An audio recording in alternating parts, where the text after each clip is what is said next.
Hey there, everybody. Welcome to this Wednesday edition of The Tip-Off, the show that sets the stage for all the most important news, daily fantasy plays, and bets on tonight's 8-game NBA slate. Also, happy St. Patrick's Day. I'm the only one wearing green today, and I'm not going skydiving after this, contrary to what my outfit would suggest. I am joined today by Eric Lindquist and Chris Spags. Guys, how we doing? Eric's mad at me. Yeah, I'm upset. You burned me into an absolute crisp on the way out yesterday. Everybody knows. Everybody's thinking it. Eric. Great to see you, Kayla. Missed you. Didn't even give you time for a rebuttal or anything. It was just None. like a hard out. Yeah. Yep. Sorry about that. I enjoyed seeing it too. I feel like that Eric was tweeting in response yesterday. I had to reply too. We did a little Twitter thread last night, and I feel like Eric takes everything in such stride, but he's right that it does bring out the best to rib him. He's like our little brother, even though we're all roughly the same age. So I think Eric's always a good sport here. And I have to say, every show he dances like an awkward white man that you might expect. And it brings me joy. It gets me loose for this show that I feel like we need to keep it light, keep it levity, all that stuff that we need on the show. I know my role to play at Awesemo.com, and I am here to play it. So good to be back. Good to be the local punching bag for all you LA folks. And let's get into this dandy little 10-gamer. Let's do it. Thank you, Eric. All right. Don't forget to hit the like button and subscribe to the channel for countless hours of content on the NBA, NHL, PGA, MMA, NASCAR, and every other sport that's in season. Let's talk about our sponsor, No House Advantage, who is taking a different spin on daily fantasy sports by offering player prop contests across the NBA, MLB, NFL, and PGA for cash prizes. This exclusively peer-to-peer fantasy sports platform levels the playing field and makes it easier for you to win real cash compared with your traditional DFS sites. The best part is you can join for free today. Just download the No House Advantage app and use promo code Awesemo to receive a first match deposit bonus of up to $20. Beat your friends, not the house. Win big with player props today. And to celebrate the NBA's second half, we have a special deal for all first-time users of Awesemo Plus. Get 50% off an Awesemo Plus weekly pass when you use promo code SHAMROCK at checkout. That's $15 for full Awesemo Plus access to all DFS sports, including NBA, PGA, NHL, NASCAR, MMA, soccer, esports, and our new March Madness DFS package. This offer is, again, for first-time users only, and it ends today. Stop guessing, start winning. Join Awesemo Plus today. Whew, that's a mouthful. All right, let's get to our bad beats. Last night saw a lot of popular value plays pan out while some of the more trustworthy players laid eggs. Guys, how did you make out? Eric, we'll start with you since I'm going to suck up to you today. Oh, well, it would have been nice if I had actually won yesterday, but I got obliterated for the third straight day. So such is life. When it rains, it pours, and it poured. I don't know. Shai Gilgeous-Alexander, awful. Ben Simmons, not great. Underweight on Thomas Satoransky, oopsie. Then what else? Oh, the big thing, Damian Lillard. I was vastly underweight to Damian Lillard. I pivoted to him on DraftKings knowing that he'd be a little lower owned than LeBron in some bad lineups, but I kept LeBron in all of my better lineups, and they all kind of met in the middle, which is not cashing. So I did not have an enjoyable night, but I used to freak out about losing streaks. I used to freak out about not playing well or not feeling like I was making good decisions. But I think the intent was there where I put in probably 12, 14 hours for a slate and for the last 3 days, and each one has just gone so poorly that it's like, well, I made the right decisions in my opinion with the information I had available. And, you know, I'm kind of my own person. I saw Awesemo had a great night. Rinpack had a great night using the exact same tools. But there's like one or two keystone decisions that I made that were just incorrect. So I'm going to get better as we go. I'm going to just keep improving, keep working on my game. And, you know, eventually it ends up panning out because that's what happens in the long run. That kind of sounded like you're reading a statement here about your DFS addiction and you had to go out to the public and address things. But you're right. It's all about the importance of bankroll management. We have some of those articles on the Learn DFS tab up top on Awesemo.com. But I really think it is an important part where for me yesterday, I talked on some of the shows that we had. I talked on the Live Before Lock show with Terry that I was locking in Tomas Satoransky, locking in Moses Brown on DraftKings. And normally, you know, back in the good old days of DFS, before all you people out there got sharp and smart about things, that would be enough to ensure a very profitable night. But now that was a break-even night for me because the guys like Shai Gilgeous-Alexander, guys like Ben Simmons, who Eric mentioned, like these are players that you normally think are about as reliable as could be. Ben Simmons was fine, but on a day where you had to have some outlier performances, I didn't have those besides my value plays. So I think just really a reminder of A, the importance of bankroll management, as Eric was talking about, but B, just the importance of getting different in spots where if you trust some parts of things and you don't trust others, maybe go a little more diverse there. I know LeBron was one. I got a little more Damian Lillard. So that was great too. Just wasn't enough to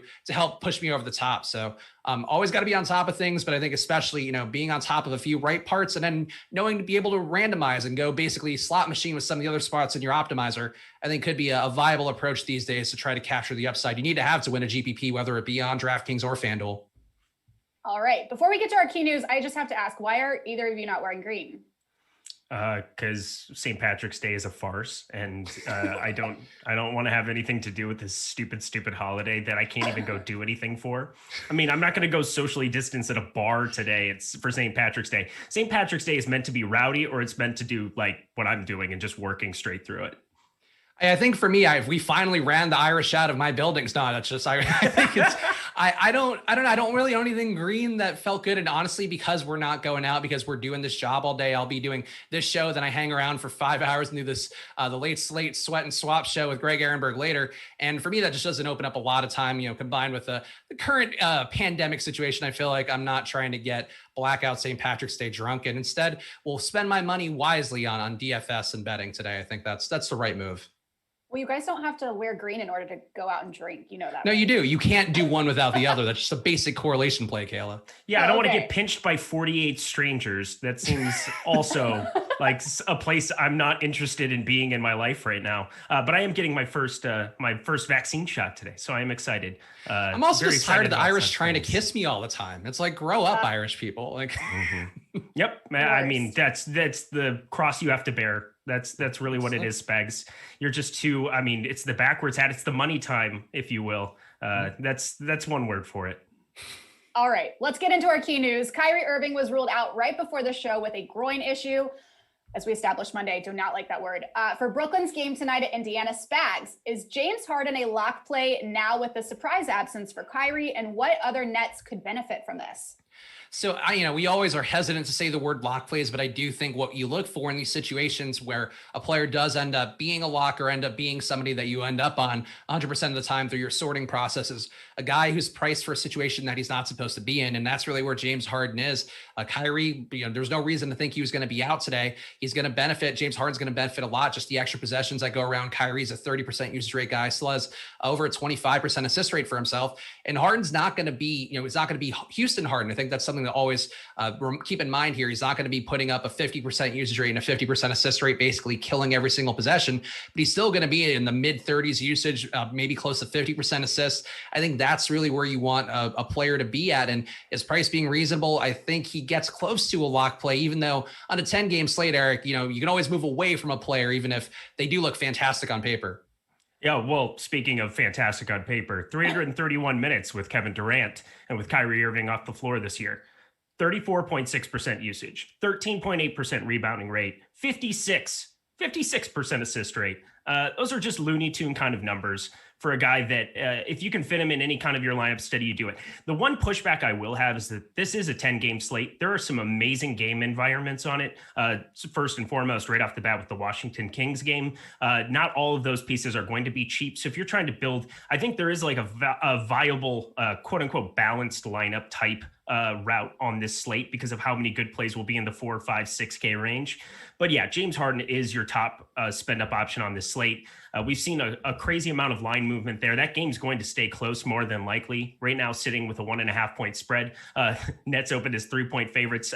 Now, I mean, that line has moved all the way across to the other side of it. So I am looking forward to getting as much Harden as I can, but knowing fully well that I won't have like a lock button type number simply because of how many other games there are on this slate and so many other options. Okay, Victor Oladipo will join John Wall and Eric Gordon as out for Houston, a situation that has previously meant big upside for Kevin Porter Jr. Eric, are you going back his way tonight, or are there other Rockets that stand out versus Golden State? Like, this is just Groundhog Day. It's not St. Patrick's Day. Like, this is just kind of like every freaking day we're talking about the Rockets, and I'm a little over it, but I'm also kind of not, because Kevin Porter Jr. is really, really fun to watch play basketball, even though they're a terrible, terrible basketball team. We've now seen him play extended minutes above 30. He's averaging over 34 minutes a game since getting over there. We're seeing a crazy high assist rate for him, playing some point guard. You can play him at small forward over on FanDuel, so he's basically like not a free square, because again, you have so many other routes that you can go on this slate where you don't have to eat crazy chalk if you don't want to, but he certainly stands out above the rest. I will say we have a lot of news that kind of exists for this team and that'll gauge my interest level. So make sure that you're paying attention. After the tip off, we have deeper dive and then live before lock. Make sure you're paying attention to this Ben McLemore and Dan Wellhouse news, because as soon as that pops, that's going to make a lot of decisions what I'm going to be doing with Houston. But regardless of those two being in or not, Kevin Porter stands out above the rest. Kevin Porter is a guy we've talked about on a lot of these shows on the channel recently, and I've been personally excited to see him back in the mix, excited to see him getting a second chance after I thought was a kind of a crappy way to leave Cleveland for himself and for the team, and really the whole situation after he definitely emerged as a young player to watch. But really the things that jump out for him, he's played some court time now with Oladipo. He's also had some of that unencumbered run earlier where there was no Oladipo, no John Wall, and we all talked about the value player that Kevin Porter represented, but he's still at a 40% assist rate on the year with those guys in the lineups. And I think that's only going to get better with Christian Wood in the mix, whether it be for limited minutes or not. The usage he's going to lose isn't the best, but him being such a good assist man this year, I think is really going to go well with Wood, a guy who can stretch the floor, can knock down some open threes, can also rim run probably as well as anybody in the league, really, at least if we're going to assume he's at full health or close to it. So in this spot, I think that Kevin Porter Jr. is in a really nice situation overall. I don't think Wood's playable because we just don't know the minutes are going to be there for him. It seems like he's going to be limited in some respect at his price. I don't think it's been discounted enough, at least on DraftKings, to get there. But I also don't mind KJ Martin Jr., Kenyon Martin Jr., whatever you want to call him based upon the naming on different sites. He had a mediocre day yesterday, but if House is out today, I think that he's going to get a good amount of run. And he's been a torrid rebounder. He's also been a good steal and block guy. So I think on FanDuel, even if you don't want to go back there after he was, a dud play, though decent at his value price, I think you go back there today on DraftKings and FanDuel, and might be less inclined to go to a guy like Shantay, who I just don't get how he had the day he had yesterday. And maybe it happens again, but I don't want to be there heavy if people are chasing that single game performance too much today. Okay, Kemba Walker will rest while Tristan Thompson remains out for Boston due to health protocols. Spags, the absences should affect different parts of Boston's roster. So who looks more appealing now for the Celtics at Cleveland? So I thought I would get more Jayson Tatum and Jaylen Brown in this spot because having no Kemba out there, it's a higher usage guy. But the thing that is different this year, and if you're comparing rate data too, you have to account for Marcus Smart being back in the mix. And Awesemo today has Marcus Smart projected for 33 minutes, which is a good amount of run. And Smart's going to pick up some assists. He's also going to get a few more shots, playing basically Kemba's role, though a much more defensively minded version of that does yield more possessions. He's going to be out there, I think, getting that run in a way that he hasn't gotten so much since his return. So I think in this spot, it would be Smart for me. And Tice, with him yesterday, I ended up being about 3 times the field on him as he kind of came down as a value play for a lot of people out there. But the rebound rate that Tristan Thompson leaves behind is so huge. And in this spot against Cleveland, that's another situation where Jared Allen's going to be close to the rim. Daniel Tice is probably going to be close to the rim. And maybe Robert Williams gets there and, takes the production away from Tice. But I think Tice is not priced up enough to where he should be, given the game we just saw yesterday against a really tough Utah team. So in this spot, I think Tice actually might be the one I end up with the most, because it doesn't seem like people are going to be there too heavy based on our ownership projections so far. Yeah, I'm curious if it is going to get up as the day goes on. I would expect it to a little bit, just because 4,100 on DK, 4,400 over on FanDuel definitely showed out a little bit.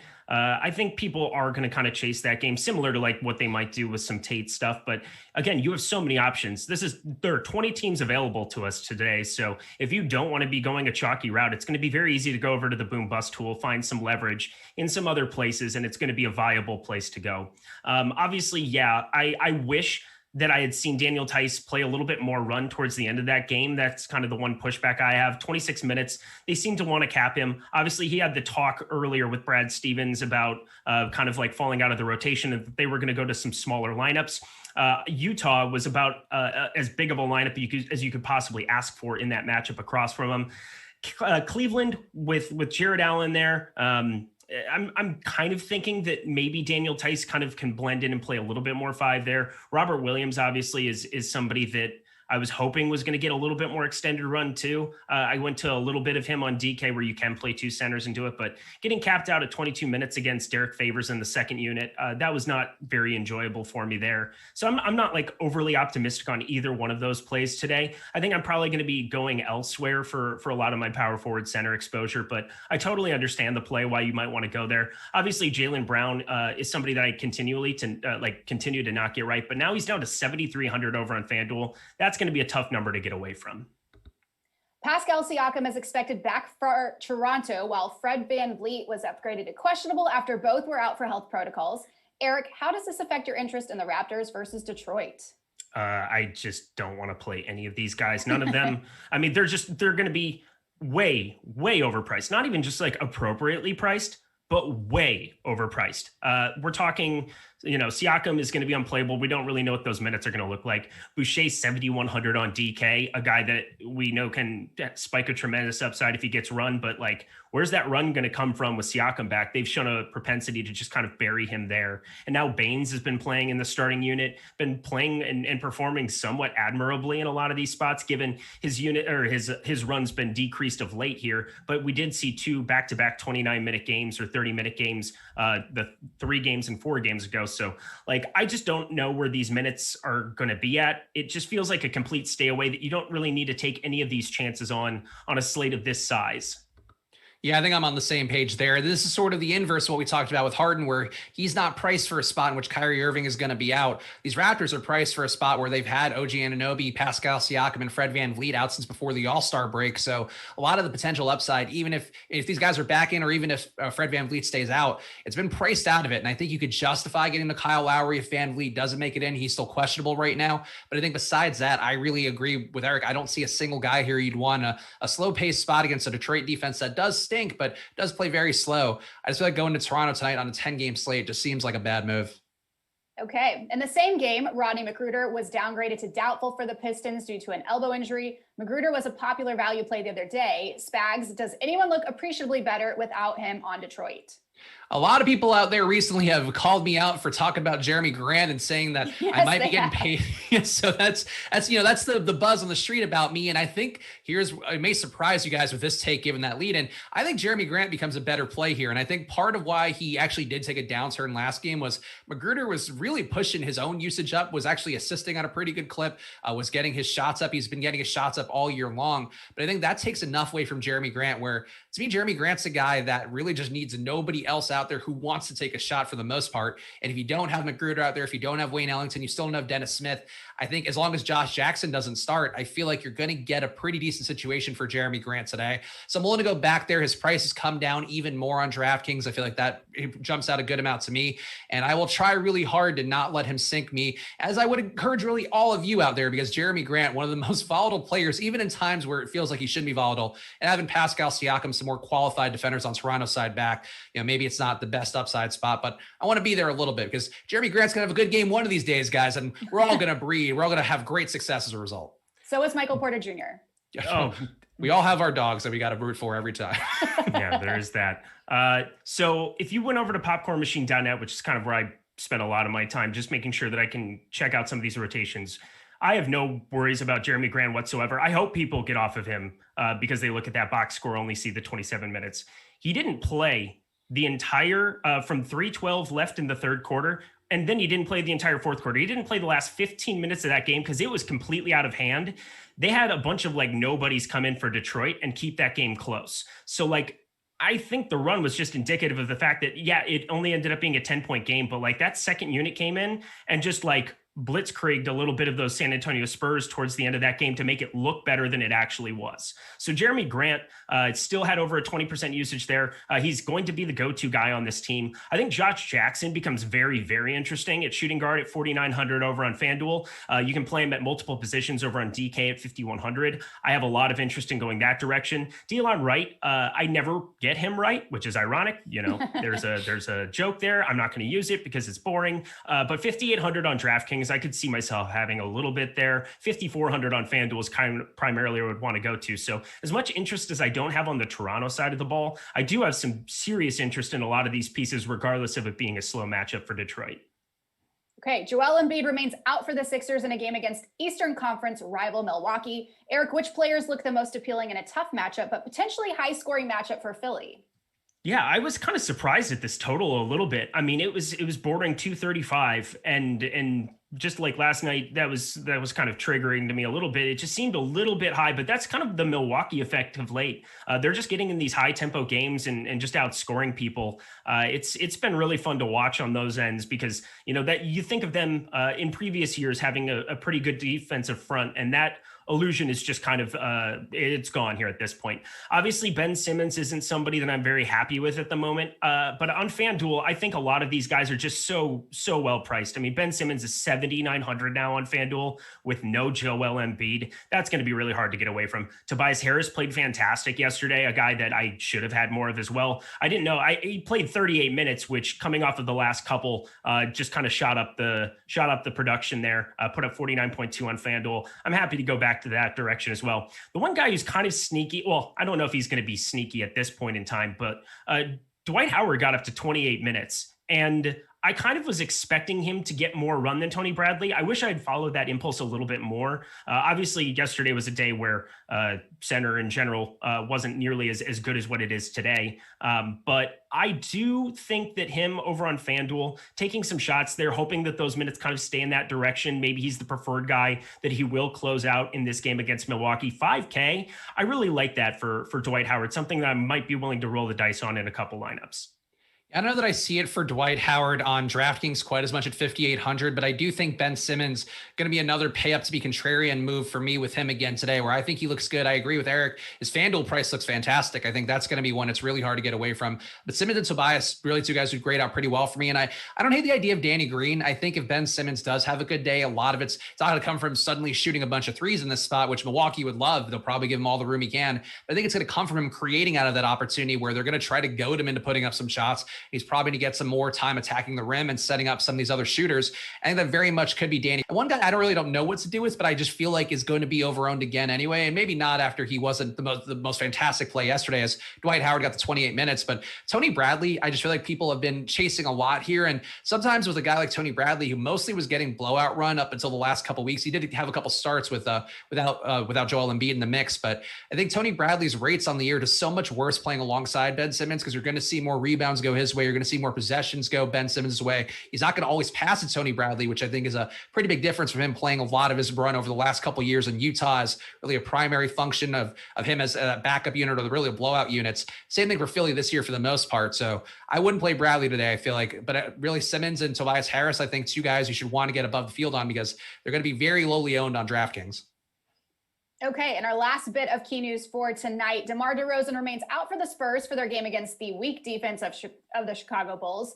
Spags, who do you trust, if anyone, to pick up the slack for San Antonio in a surprisingly crowded rotation? I think DeJounte Murray is still in play, though. Ownership-wise, it does seem like he's going to be mostly appropriately owned, about 15% on DraftKings.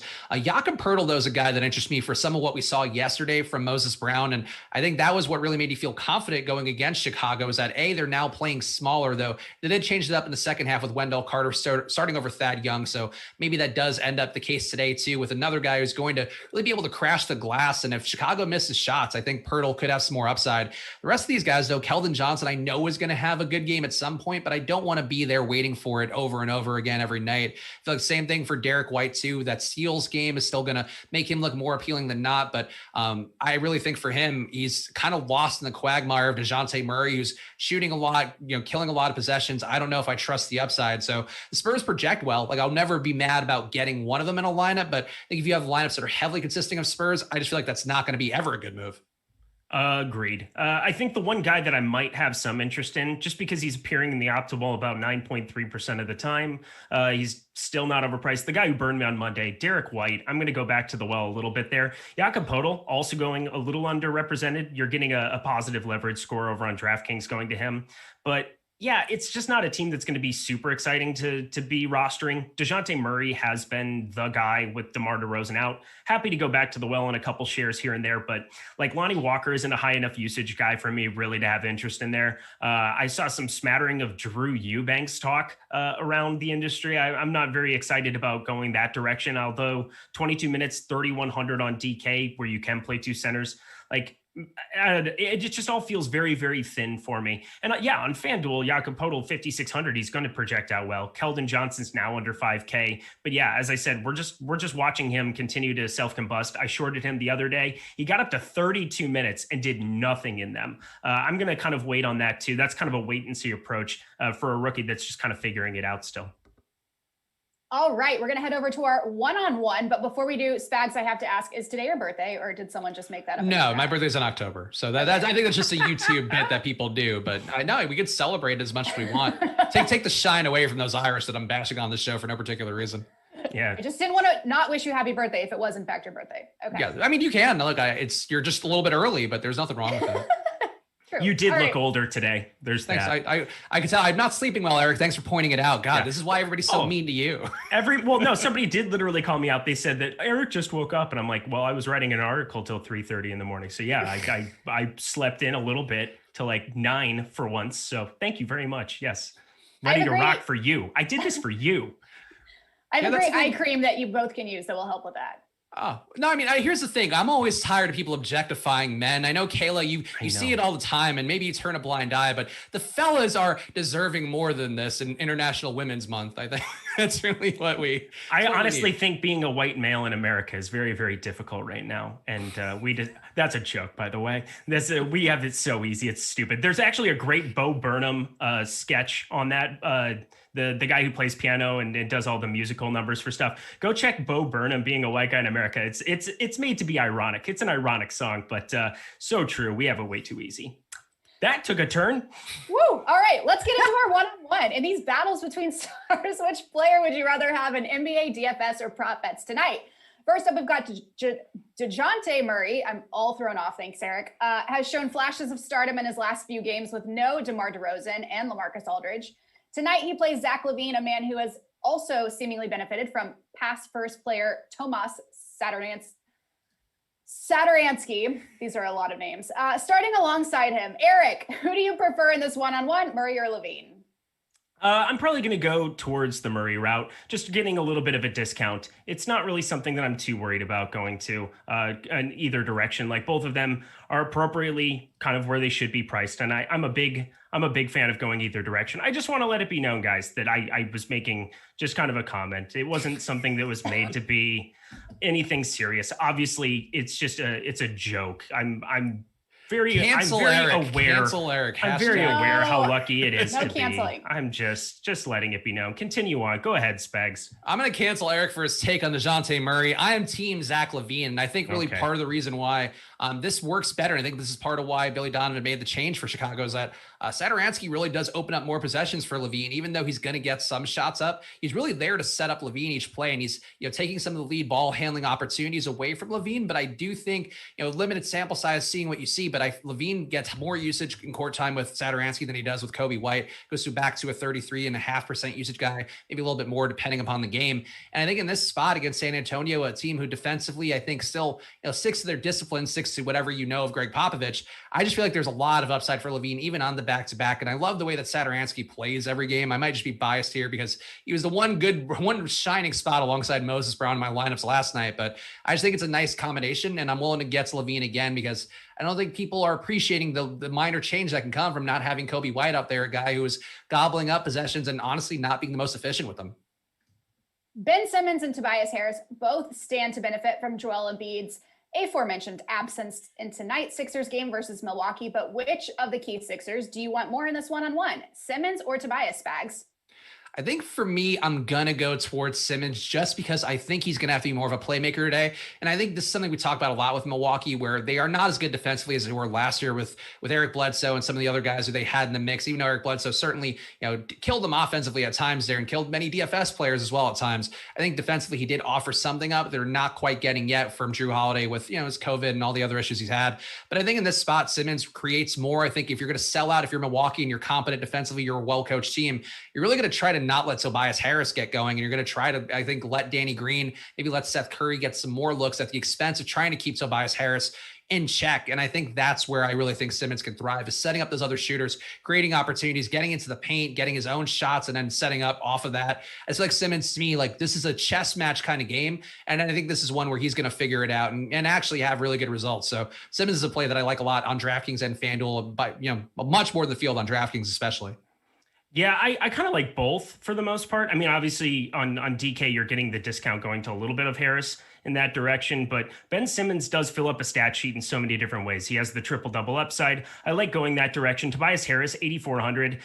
Yeah, it's there, but he's kind of like scoring dependent in most ways. Obviously, you can get to the double double and do it that way. But if I'm going to pay up for one, I think I want to go for the guy with a little bit more upside. I think that's still Ben Simmons regardless. So I'm happy to go that direction. On FanDuel, Ben Simmons is just inappropriately priced. Tobias Harris, 7,800 is inappropriately priced. You can go either direction, but like 7,900 point guard is stacked, but that's just so low. It's going to be hard to get away from. I think there are some other options we can go to at power forward as well. So I'm happy to go that direction and eat the Ben Simmons play as well. Okay, Kawhi Leonard's DFS prices remain low despite putting up 50 fantasy points and playing 40 minutes in his last game. Tonight, he'll face Luka Doncic for the second time in a row, a higher price but likely higher projected play. Eric, who would you want more in this one-on-one, Kawhi or Luka? I think because of the stars and scrubs nature of the slate, I think I would want to probably target more of the upside with Luka. On FanDuel, it becomes more of a question because you have to roster two small forwards. If you go up and down that small forward position, you've got Jimmy Butler, who's questionable, Kawhi Leonard's at 9,300, and then there's a stark drop off to Norman Powell and Pascal Siakam at 7,700. So I suppose the right answer is probably Kawhi Leonard over on FanDuel, but on DraftKings, where positionality isn't nearly as important as just targeting raw upside for me, and you can move guys around to different positions. I know Luka's at a point guard spot, but like Kawhi in general is just at 8,700. He's advantageously priced, but I still feel like because of Paul George's his existence, I'd still take Luka at 10-7 on DraftKings and just kind of roll with the upside there. I think I'm going to go a little more towards Kawhi just because of the pricing on him. I feel like it's hard for me to resist tonight. And Luka does project comparably well. And I agree with Eric's take. If you're going to get a lot of lineups that are stars and scrubs lineups, I think spending up to get to Luka is probably about as good a move as you're going to have on a slate. But I do think Kawhi just too cheap in this situation. I really feel like he's going to be a more expensive player. He has been a more expensive player. Both he and Paul George, I think, recently are taking a price downturn because people don't want to try to figure out who's going to have the outlier day on a given slate. And I think in this spot, I would rather go back to Kawhi. He just had 50 fantasy points, played 40 minutes in that last game. Those are big numbers for a guy like Kawhi, and I think the upside's there for him. And I also just got his Top Shot card yesterday, or Top Shot moment yesterday. So I really feel like that's all buy-in on Kawhi Leonard and treat him like the superstar he deserves, and maybe pay $500 for a very lowly ranked moment on Top Shot. All right, fans, if you're not able to watch your favorite Awesemo shows on YouTube, almost all of our Awesemo YouTube shows are available through the Awesemo Podcast Network. We've got a podcast for every sport, and we're available on every major platform. So head on over to awesemo.com/podcast to check out the latest. Just leave a 5-star review and one of our podcasts with your Twitter handle or email address, and you'll be eligible to win a free week of Awesemo Plus Platinum. One winner will be rewarded every Friday, and reviews will be eligible to win for up to 1 year. Best of luck. All right, we're going to take things to our No House Advantage, prop or not. Here are some of No House Advantage's props of the day for key players. So guys, do you like the over or under on them? We're going to start with James Harden sitting over under 34.5 points and rebounds. Spags, let's start with you. So this is one that actually changed a lot from when we did the run sheet because I forgot to update this one when the Kyrie news came out. But this is now one where I think before it was closer to a 50-50 proposition. And now it would be, let's see, Awesemo has it as an 83% chance of hitting the over for the points and rebounds. And it's something too that we talk about a lot with No House Advantage and of course with DFS in general. But when things materially change relative to when the odds makers or the DFS sites or the No House Advantage people, whatever it may be, if it changes materially to benefit you or there's more opportunity for a guy like Harden, I think in this spot, it went from a play that, maybe people made lineups in the morning and aren't even paying attention on No House Advantage. I think taking advantage of this, no pun intended, the points and rebounds prop, Eric mentioned the rebound rate for him, the more usage, all of that. I think it looks like a much better situation for Harden than the line was when they made it probably days ago. Yeah, I mean, if you're just looking at it specifically, I mean, with the usage rate up at 34.6%, you're going to see a crazy amount of volume. Well, I would expect him to be bordering that on shot volume alone, just scoring alone. So I'm happy to go to that number and smash it as the over. It's one of my favorites of the day for sure. All right, Jeremy Grant over under 28.5 points plus rebounds. Eric, what are you taking here? Yeah, I mean, for a lot of ways, I mean, I guess I can't even see the projections right now. Let me pull this up. It just disappeared from me. Yeah, Spags, take this over for 1 second here. My computer just shut down here for a quick second. So no, that's for me. I'm always ready here. I don't need no computer. No, I got Awesemo's projections up. Awesemo has this as being a 52% chance favoring the under. And look, this is now my brand apparently that I have to defend Jeremy Grant, a man who's made millions of dollars on a contract that it seems already like he might not be worth. But that's neither here nor there. I think Jeremy Grant is in a nice situation for him with no Magruder today, or at least likely no Magruder with him doubtful. No Wayne Ellington also doubtful. I think this is a spot for Grant to get there just on points. I think this could be a 30-point game for him, but I also like Grant, the ability for him to rebound a little bit more and be more productive, I think is in him. He's not always there. Mason Plumley soaks up so many of those rebounds, but maybe there's foul trouble. I think there's a lot of ways for Jeremy Grant to hit the over today. And these kind of props, I think on No House Advantage, put him in as a 1-pointer, put him in as a 2-pointer, but it's one way to get different because nobody ever wants to take a 50-50 proposition on there. And I think when you are getting down the line, when you have really good lineups with your 10 through 8 spots, getting to some of these lower probability plays that you still feel good about is one move you can make on No House Advantage. All right, Chris Middleton, over under 20.5 points. Eric, do you have your thing pulled up, or Spags? Either one can take Still this. Not coming up for some reason. I'll get there in a second here. You're fine. For Chris Middleton, I think in this spot, I would also favor the under, and it's really close. I know Awesemo has him at a 20.46 point projection and a 50% chance of hitting the under. I have Chris Middleton as a 20.6 projection today, which would hit the over, but I would rather have Awesemo's 0.1 of a point than my 0.1 of a point the other direction, because that's what we do here. Sometimes it is that close of a spot, and I feel like for Middleton, there are plenty of ways he can get there, but this is not one I have as much confidence in as, say, that Jeremy Grant points plus rebounds, but this is another one I wouldn't mind taking the 1-pointer and just hoping you get it right on what's basically a coin flip. Yeah, it's extremely close. I think there's other spots that we can possibly turn to here. I'm probably going to just kind of steer away from this one in specifically, but yeah, if I had to go one direction or the other, I'd probably fractionally go on the over. All right, and the highest probability bet on the board, according to Awesemo, is the under on Kyle Lowry's 9.5 assist prop with a 92% chance of hitting. Spags, does it seem like a good 10-pointer tonight, or on No House Advantage? I think it's probably still the best 10-pointer. I think the Harden points plus rebounds is close, though. That only has an 83% chance of hitting according to Awesemo. The Lowry one's still at 92%. And I think in particular, if Fred VanVleet ends up out, I think you could downgrade it a little bit. But with him likely getting back in, and also either way having Siakam back in, I think this one is really a line that's set for the team that they had the last couple of weeks with all the guys out for COVID protocol reasons. Now those guys are coming back. So Lowry getting the same amount of assists, I think it's not a great line. So I think take the under on that one and probably build around it tonight on No House Advantage. I think just shorting all of these Raptors in general is kind of the way to go. You've got so many minutes that are going to be coming back into the fray that could possibly come in more here with Fred VanVleet as he's been upgraded. So yeah, I like leaning on the under here. There's just going to be a lot of productivity. We're not going to be able to utilize a lot of these guys the way we have for the last couple of weeks. We don't really have to take shots on any of them. So that this sets up as like a perfect spot. So on NHA specifically, smashing a little bit of that under for pretty much any of these Raptors throughout seems like a good play to go.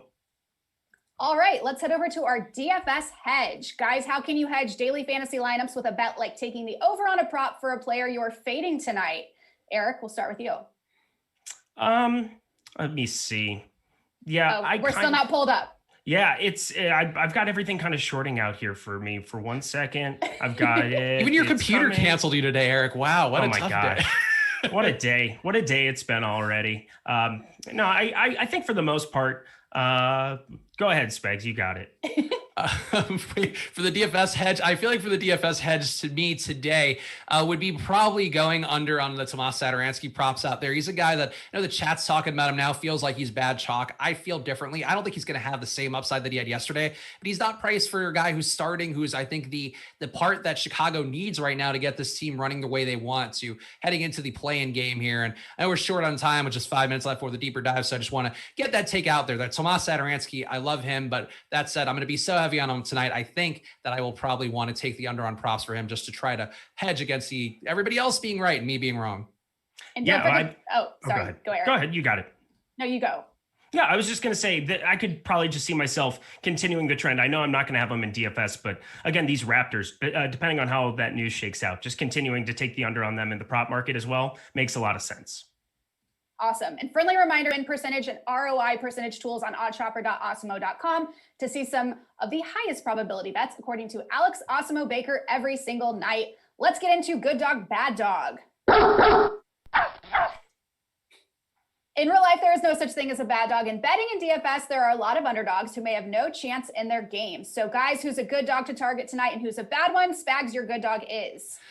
I think my good dog, and I say this with a lot of reluctance, is going to be Cleveland today because I just don't know that Boston is able to put teams away that they, have been historically. No Kemba today. Maybe Marcus Smart back in maybe makes things a little bit tougher, but Colin Sexton was a guy yesterday against Miami who let me down a lot. I want to be back there again today because just to prove that he won't dominate me and change my life, but also because I think he's still in a very nice situation in terms of usage, in terms of opportunity. I think having Larry Nance back in too is going to make more opportunities really for the wings, less assist upside, but more scoring upside with the plays that he can create. So I'm willing to go back to Cleveland today and hope they cover against the Boston team, who is also on a back-to-back.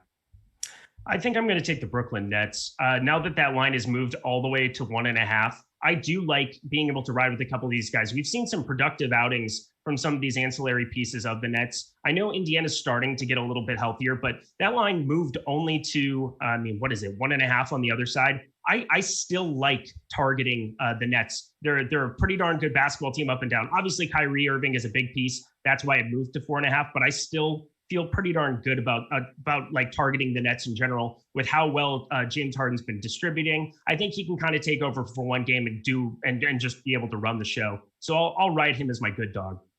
Okay, Eric, who's your bad dog? I'm probably gonna have to say Houston. I know that this number is gigantic, but we're seeing a lot of these blowouts constantly up and down in the league. I like going and targeting a little bit of I'm just going to be targeting Houston in general. Christian Wood is still not going to be up to full capabilities yet. I'm going to be riding a little bit of the heater. I've been betting a lot of these double-digit spreads, and it's been going pretty well. I believe Utah has been just phenomenal against the spread this year, and I'm going to continue riding that too. So 12.5, I'm still going to be going that direction. Yeah, I think I actually agree here with Houston being the bad dog today. And it's not that I don't think they can hang into the game, but I do think there's going to be that fifth gear that Golden State can put on against the Houston team that just has a lot of short wing guys who really aren't going to do a lot defensively. And their big men too really aren't protecting the rim in any meaningful way. So I think you're going to see one of those games where maybe this is within 10 points in the third quarter. And then in the fourth quarter, it ends up being the Steph show or whatever guy's running hot in the game. So I think there's a lot of ways that Houston can lose the game down the stretch. And I hope they keep it competitive into the fourth quarter. But I think at the end of the day, they're not going to be able to cover the 10 plus points they're getting favored right now, or getting Golden State's getting favored. All right, we've got 1 minute left. Make or break. Which player or game currently looks like a make or break spot to you on tonight's slate, Spags? I think it's either Satoransky or Daniel Tice, two players who I felt good about yesterday. And that's always dicey going back to them when they have the outlier days. But I feel like the situations are still better than people realize for them. People may be a little bit reluctant, but these are guys who are good per minute producers, especially for Tice when there isn't a guy like Tristan Thompson along there. And maybe, Robert Williams takes the production away. But at the value pricing these guys are at, I feel like on the back-to-backs, they're just not priced where they should be. So I'm going to take that stab today and either live or die by it. Probably going to be Ben Simmons round 2 again for me. I'm going to find it very difficult to get away from him at that 7,900 number on FanDuel. Still like the upside of him on DraftKings. I think going overweight on him for the second straight night can only go well for me. Just like everything is going well for me right now. So I'm having a blast with it. I also want to let it be known, Andrew mocked. You said that there's a no revenge narrative for LeVert. It's hard to have revenge considering I believe that trade kind of saved his life in a lot of ways. So maybe a reverse positive type narrative there, reverse revenge narrative. So I definitely see LeVert being a great play on FanDuel, but still on DraftKings going to be tough to get to. Okay, we have to go really quick. Eric, your fate of the day. Probably the entire Raptors basketball team. And Spags, yours is? I feel like based on ownership right now, and this guy projects decently, but Tyrese Halliburton, I just don't want to be there that heavy. He's going to be 30% owned on DK. And I get why, he projects well, but that's the kind of play you can move away from. And if he breaks you for tonight's slate, then so be it. But you just got to be able to go somebody else. The guy's only projected for 30 fantasy points. Awesome stuff. Thank you both. Thanks to Eric and Spags. Eric is the nicest person I know. He wouldn't hurt a fly. So if you guys didn't know that was a joke, I can't help you. But anyway, the deeper dive and live before lock are up next. Don't forget to subscribe and like. I'm Kayla Knierim. We'll see you on the tip-off tomorrow.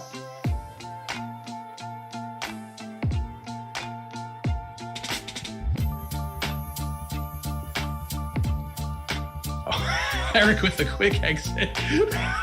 See you, Kayla. Have a I good feel week. bad. I feel like he was. I know he got rattled. Oh, I feel awful. Bye, guys. Have fun, guys. Have a good show.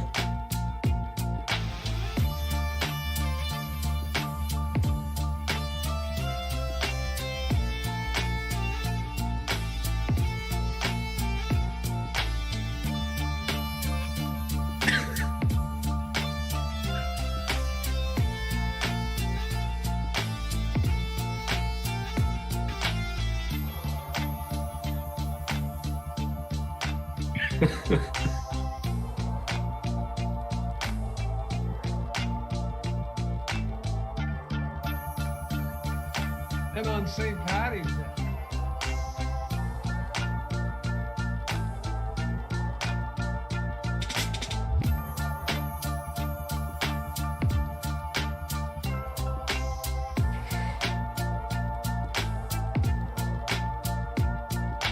I don't think I own anything green. I even kind of looked. Nothing? I don't think so.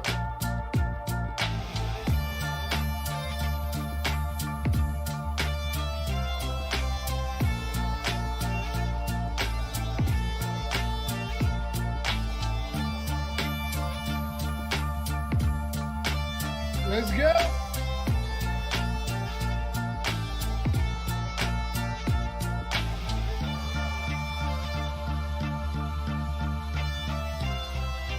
What's going on, everybody? Welcome to the Awesemo.com NBA Deeper Dive. Rocking the St. Patty's Day green. It's the only thing I have that's green, but it's pretty cool. Check this out. Adam Scherer with me, by the way. I'm Dave Loughran on Twitter at Lofty_D, at ShipMyMoney DFS. See this? Loughran's Pub right there. That's an actual pub in New York. You want to go sometime? Yeah, of course. I'm never one to turn down pubs or New York. So Yeah, I thought it was pretty cool. My uncle gave it to me, and yeah, one day I'm going. If you ever is it been owned there- by your family, or is it just?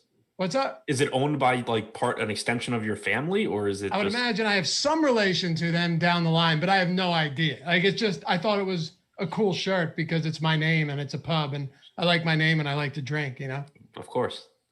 But yeah, anyway, happy to be here with all you guys. I even got the lights going green. I mean, we do it up here. I always try and get you to do something for Halloween. You never do it. Yeah, I know. That's why I actually did look for something green like 5 minutes before the show, because I figured you'd be really impressed that I was wearing something green. But closest I come up with was blue, and maybe some people think it's green. I think, yeah, colorblind for you. I think for 5 years now, I've been trying to get you to do the Halloween thing, and I come on looking like an idiot every time. But anyway, we're happy to have you guys with us. Hit that thumbs up if you haven't done so yet, and hit that subscribe button. Easiest way to help support us and to combat the algorithm here on the YouTubes, the ESPNs and all of that stuff. Stephen A. Smith gets pumped up. That's on your recommended feed all the time. But what about us, the little guy? They don't take us seriously. Prove them. We're to be taken seriously here at Awesemo. So hit that thumbs up, subscribe to the channel. And Adam, as always, what's up with this slate? First look, 10 games, initial thoughts? There's a lot of moving pieces still, and obviously that's the case when there are 10 games. But, I mean, you have a Houston team that played with 8 players yesterday. Oladipo out today. Christian Wood expected back. Still don't know how many players they'll actually end up with. You have Sacramento missing Bagley in a game with a 248 total against Washington, potentially giving more minutes to Bjelica, Halliburton. You have Whiteside questionable. And with the Celtics, you have Tristan Thompson and Kemba Walker both out. So another different lineup for Boston. Just a lot of stuff going on this slate, I think.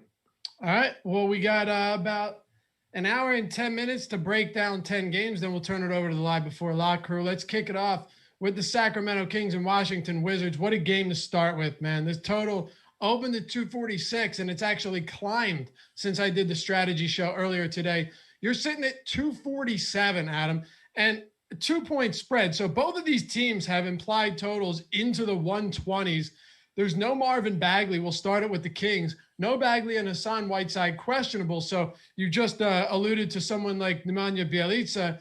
I think you have a very, very unique front court situation here. And Maybe Whiteside influences that a little bit, but let's start there. What do you do with Bjelica? What do you do with Richaun Holmes here in a game that could easily see like 270 points in regulation and no one would bat an eye? Yeah, I mean, there should be a massive amount of fantasy points here. And I think that when you look at Sacramento's front court, they're all good options with or without Whiteside. But I do think that if Whiteside's out, it just helps to solidify playing time for Richaun Holmes, for Nemanja Bjelica. Like, Holmes has averaged about 30 minutes per game in his starts overall this year. He's averaged a little over 32 minutes per game in the ones that he's made without Whiteside. It would just solidify his minutes. Bjelica, certainly is someone that has disappointed us in the past because he doesn't get as many minutes as we're hoping that Luke Walton will give him. But if you take Whiteside out and, Bagley obviously is out, then you have those backup center minutes available for Bjelica. You have the backup minutes at the 4 or potentially the starting minutes at the 4. I'm assuming they'll start Corey Joseph, but we'll see. It just makes it a lot easier to trust those minutes. But like when you look at Bjelica, especially on DraftKings at 3,700, I didn't include him in the deep dive article originally because I was just like, as of right now, I can't really say that I think he plays more than like 18 to 20 minutes. And that seems pretty thin. But once I started building lineups, even with that projection, it just ends up being a really, really useful play for someone that averages close to a fantasy point per minute and is in a great spot here. Holmes in a really good spot. Washington, one of the worst offensive rebounding teams rebounding teams in general in the league. Holmes 18th in the NBA in offensive rebounds per game, should have plenty of success here. So I think that, Bagley being out does just open up enough minutes where with or without Whiteside, these guys are good plays in the spot. If Whiteside's out, they just look even better. All right. So De'Aaron Fox too, getting a price bump over the, like when I came back from paternity leave, I was like, oh, okay. De'Aaron Fox is above $9,000. And then I had to do a bunch of research because I couldn't pay attention to all of these games as much as I would have liked to over the past couple of weeks. And realized this is warranted, right? Usage over 30%, assist rate over 30%, per minute production up north of 1.3. I mean, these are some really good numbers, but once you start lumping him in, and you and I have talked about this with the Julius Randles, with the Domantas Sabonis, even Jimmy Butler's entered the equation to some extent. Once you cross that 9K threshold and it's like, okay, I could do this, or I could pay 10,500 for, like a Luka Doncic, that's when the decision becomes a little bit more difficult. So how do you figure that Fox fits into the equation in a really good matchup, two pace up teams, two awful defenses, and the highest total on the slate? Yeah, that's something that I thought Alex actually articulated really well on a show that we did together the other day. And it's that the superstars, the James Harden, Luka Doncic, Jokic, those type guys, they're naturally, the sites just price them down a little bit lower than they should be so that it's a little bit more, a little bit easier to make lineups. And what that does is it does make it difficult to get to guys like De'Aaron Fox, Zach LaVine, Julius Randle on some slates once they get into that 9 to 10K range, because even if that's where they should be priced, you have the superstars a little bit higher that aren't priced nearly where they should be. And that's what makes it tough. But then at the same time, you get, looking right now on DraftKings, 6% projected ownership to a guy that is likely to play 38 minutes against the Wizards and have a 30% usage rate and a 30% assist percentage. So is he the most likely out of the 9K guys to have a big game? Absolutely not. There's a ton of really good plays to pay up for today. But would it surprise anyone if De'Aaron Fox goes out there and drops 55, 60 fantasy points on the Wizards? I don't think that it would. So it's a spot where in tournaments you can get to, but he is expensive enough where even in the good matchup, you're going to be able to find plays that look a little bit better in like a cash setting. What about the rest of Sacramento? There's a million other good plays. I mean, we already talked about the front court. You talked about Fox. Harrison Barnes leads this team with 37.5 minutes per game over the last month. He's been relatively productive by his standards this year, almost 0.9 fantasy points per minute. He's someone that, I think there are a lot of pretty cheap small forward options that are reasonable today, but Barnes is a very solid option there. Just gives you a pretty high ceiling in this matchup, pretty high floor, decent ceiling for his salary. Buddy Hield's someone that we haven't really been on all season long because his usage has gone down pretty significantly this year. His per minute production has gone down along with it, but he's averaging over 10 3-point attempts per game this season. Now you get a Washington team that's going to give or allow more possessions than normal and give up a lot of most likely wide open threes to Hield. I think he's a high upside play. And then you have Tyrese Halliburton getting a lot of ownership, which I think makes sense with Bagley out. We had seen him closing over Bagley regularly this season. And you take Bagley's minutes out, it just opens up minutes for a variety of guys. The one concern I'd have with Haliburton is that he has been somewhat limited since coming back from his injury, but he did play about 28 minutes last game. He did close that game. If you assume you're getting 28 to 30 minutes from Tyrese Haliburton against the Wizards here, he is underpriced, particularly on DraftKings at 5,500. That being said, there are a lot of similarly priced players that give you similar playing time. Obviously not as good a matchup as he has against the Wizards, but if his ownership does come in as high as it is, or as high as it's currently projected, I do think that's one spot where you could look to pivot. Right now, 27% projected ownership, only a 17.5% chance of being in the optimal lineup on DraftKings. On the Washington side, they're facing there's a lot of talk about Sacramento or about the Sacramento from a DFS standpoint, but they have the worst defense in the league too, Adam. I mean, this is an egregiously bad defense. And I know Josh mentioned earlier today that with Bagley out, their defense could get better, but I don't disagree, but it's marginal. I don't imagine Bjelica or even Whiteside are going to make a huge difference here. So now on the other side, huge total on this game. Bradley Beal, Westbrook are getting a little bit of love, but they're outside of that, no one in Washington is getting owned. Yeah, I mean, that's normally going to be the case because so much usage does go to those two guys. They're obviously really good plays here. Westbrook looked a little bit better before we got Kyrie Irving ruled out, and a nice bump for James Harden at that price point. But, still, it's a Sacramento team that doesn't play defense well, so you should be able to get Westbrook scoring. You should also get assists. And then because of the pace of this game, plenty of rebounds for him as well. Would assume he probably triple doubles today as he normally does. I do think he falls behind Harden, but it's still a really good spot. The pricing on Bradley Beal though is really appealing, I think, because there's not quite as many shooting guard options, especially at the top end. And Beal is pretty close to as cheap as you get for him. 9,300 on DraftKings. His salary fell to, I believe, 9,500 on FanDuel as well. I think that he looks like a very good option here. Doesn't produce it as quite as high a rate as Westbrook does, but he does still give you 35, 36 minutes. He does average about 1.35 DraftKings points per minute. So both of those guys look good. Beyond that, you can look to some of these guys in tournaments just because the game environment should be so good for fantasy production. Rui Hachimura, I think, is an interesting option, particularly on FanDuel. He's a $5,000 small forward, so you have him a lot less expensive on FanDuel than he is on DraftKings. Alex Len has started the last two games, played 32 minutes 2 games ago, played 18 minutes last game. That's pretty much what you get out of Washington centers. From one game to the next, they're all over the place, but it does at least give you a cheap option in tournaments that potentially can play, 26, 27 minutes here. Not that I think that's the most likely outcome. Hey, Jordan, can you pull up these super chats for me and just send them over to me so we can get to them later? We got a bunch of them early on the show. Appreciate it. They didn't go overlooked. But we're trying to get in the rhythm here, and then I'll get to all of them for sure. So stick around and I'll get to them. All right. You want to hit on Toronto, Detroit, or is there anything else in this one? Just to make sure we cover everything for Sacramento. Washington. Yeah, I just want to point out one more thing. Davis Bertans is $3,800 on DraftKings. I completely overlooked that earlier, that his salary had fallen that far. And again, it's not even that I think it's like a lock button play, for lack of a better word. But like, for example, you're going to get ownership going to Nemanja Bjelica at that price point on the Kings side. Bertans has the same or higher minutes projection as Bjelica, basically regardless of who's in for the Kings. And obviously he's not as good a per minute producer, but when you have the 3-point shooting ability that Bertans does, there's games where he's just going to 10x the salary at probably pretty low ownership. So I think that's actually a pretty nice salary for tournaments.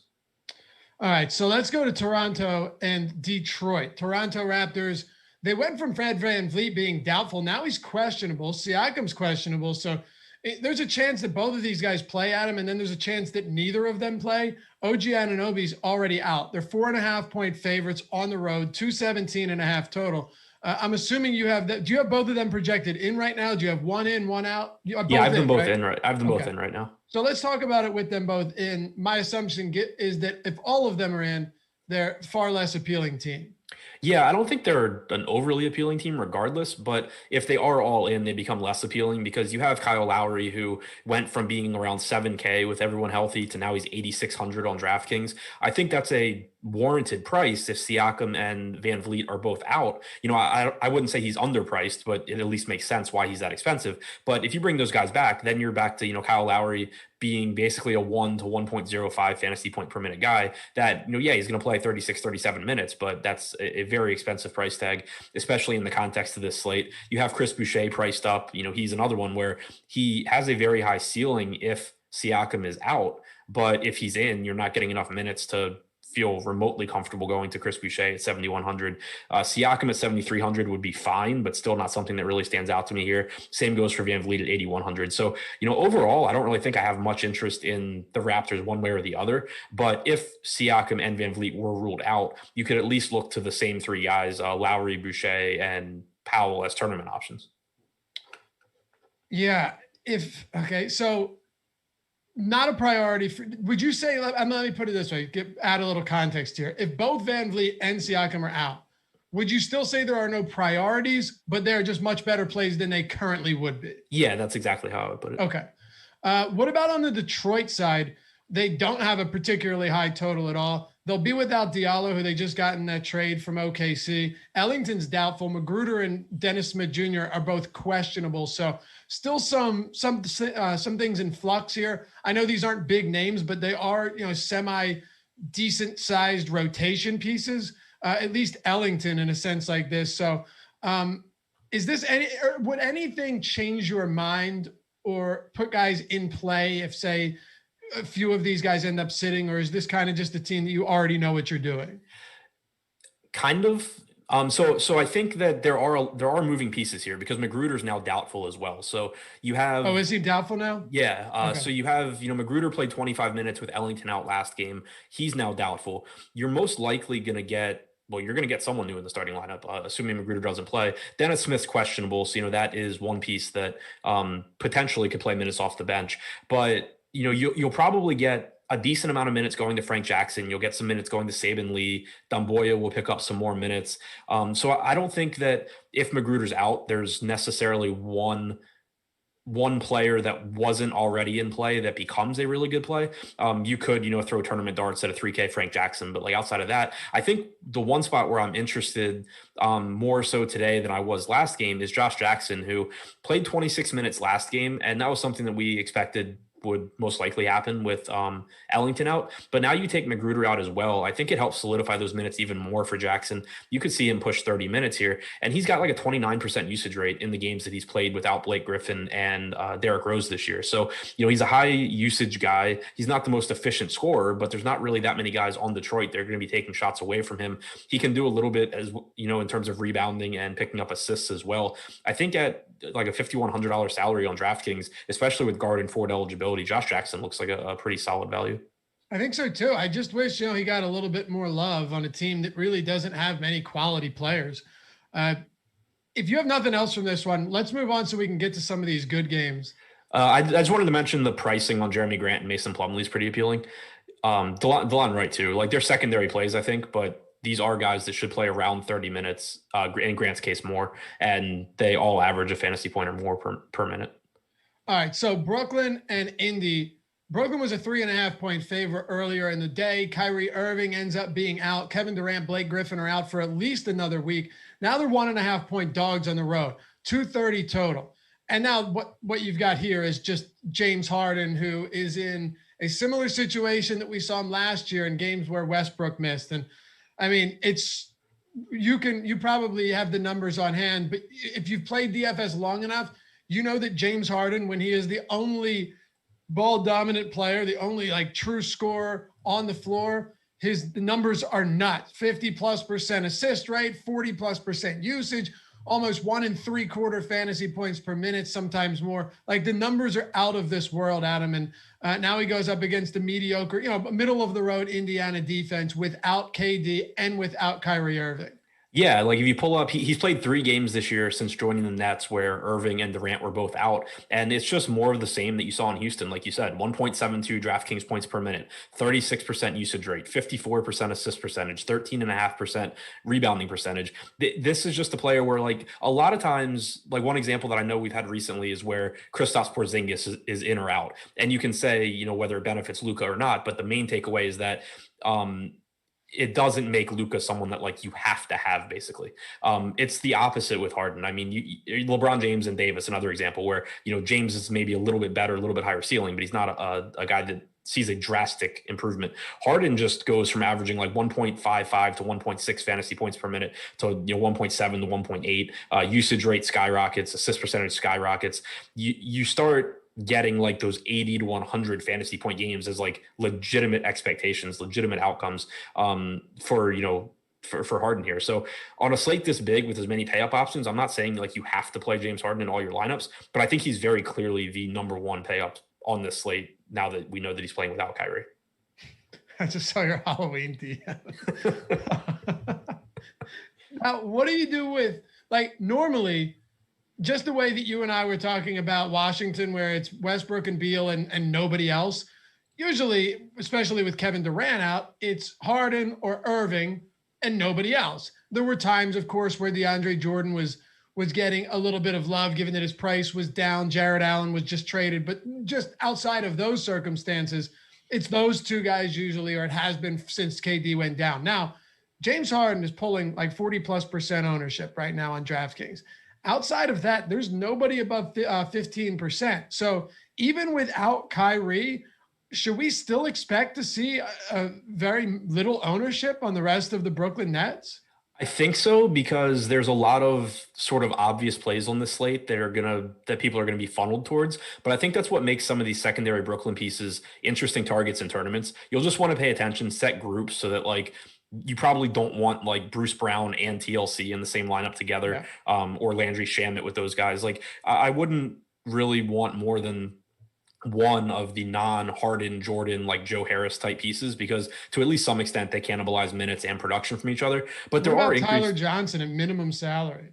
Yeah, I mean, I probably plays low 20s in minutes, low to mid 20s. Landry Shamet can play, 26, 28 minutes here. So there's just a lot of, it's kind of a hot hand situation to some extent with these guys. But you also get, Joe Harris should be more productive here. He especially stands out on FanDuel. He's $3,800. He has averaged 0.66 fantasy points per minute when he's played with Harden and Irving. But you take Irving out and you get back to like 0.8 fantasy points per minute, should play north of 30 minutes. So I think he looks like a really good value on FanDuel. DeAndre Jordan should be in line for another 28 to 30 minutes here. Jeff Green should probably play upper 20s to 30 minutes. Basically, outside of Harden, there's not one guy that I feel great about, but I do think Harris stands out on FanDuel, and I do think kind of just mixing and matching these guys as value filler in tournaments, like there's a good chance that one of the $3,100 TLC, $3K Tyler Johnson, $3,600 Landry Shamet, that one of those guys pretty drastically outperforms their price tag here. So T Green says, love Harden's usage rate, but hate the turnovers. Turnovers are totally useless on DraftKings. Totally meaningless. I mean, yeah, FanDuel, they matter still. Yeah. But on DraftKings, they're truly meaningless. I mean, I remember when DraftKings took away the negative points for caught stealing. And then certain players, this was back like when Denard Span was stealing a lot of bases. Right. They started becoming so much more valuable. Now, I lost a big GPP on a caught stealing at the end of a game. And then the next year they removed the negative points for that. But that's besides the point. On DraftKings, who cares about turnover? If he turns the ball over 8 times, right? James Harden specifically, you lose 4 points, but you're getting points for the double-double or the triple-double. You're getting points for the made threes. Like you're making back all of those points on made threes and whatever bonuses he's getting anyway that you're not getting elsewhere. Yeah, exactly. You're getting 6 turnovers back when he triple doubles. You're getting back, a turnover every time he makes a 3. On FanDuel, it is a bigger issue because you don't get those bonuses for 3-pointers or double doubles or triple doubles, and you're losing a full point for every turnover. He's still an excellent play on FanDuel, but yes, on DraftKings, I just really don't care. Nope, not even a little bit. How much, and I'm sure this is the question other people might be wondering, and if not, well, I think it's a good one.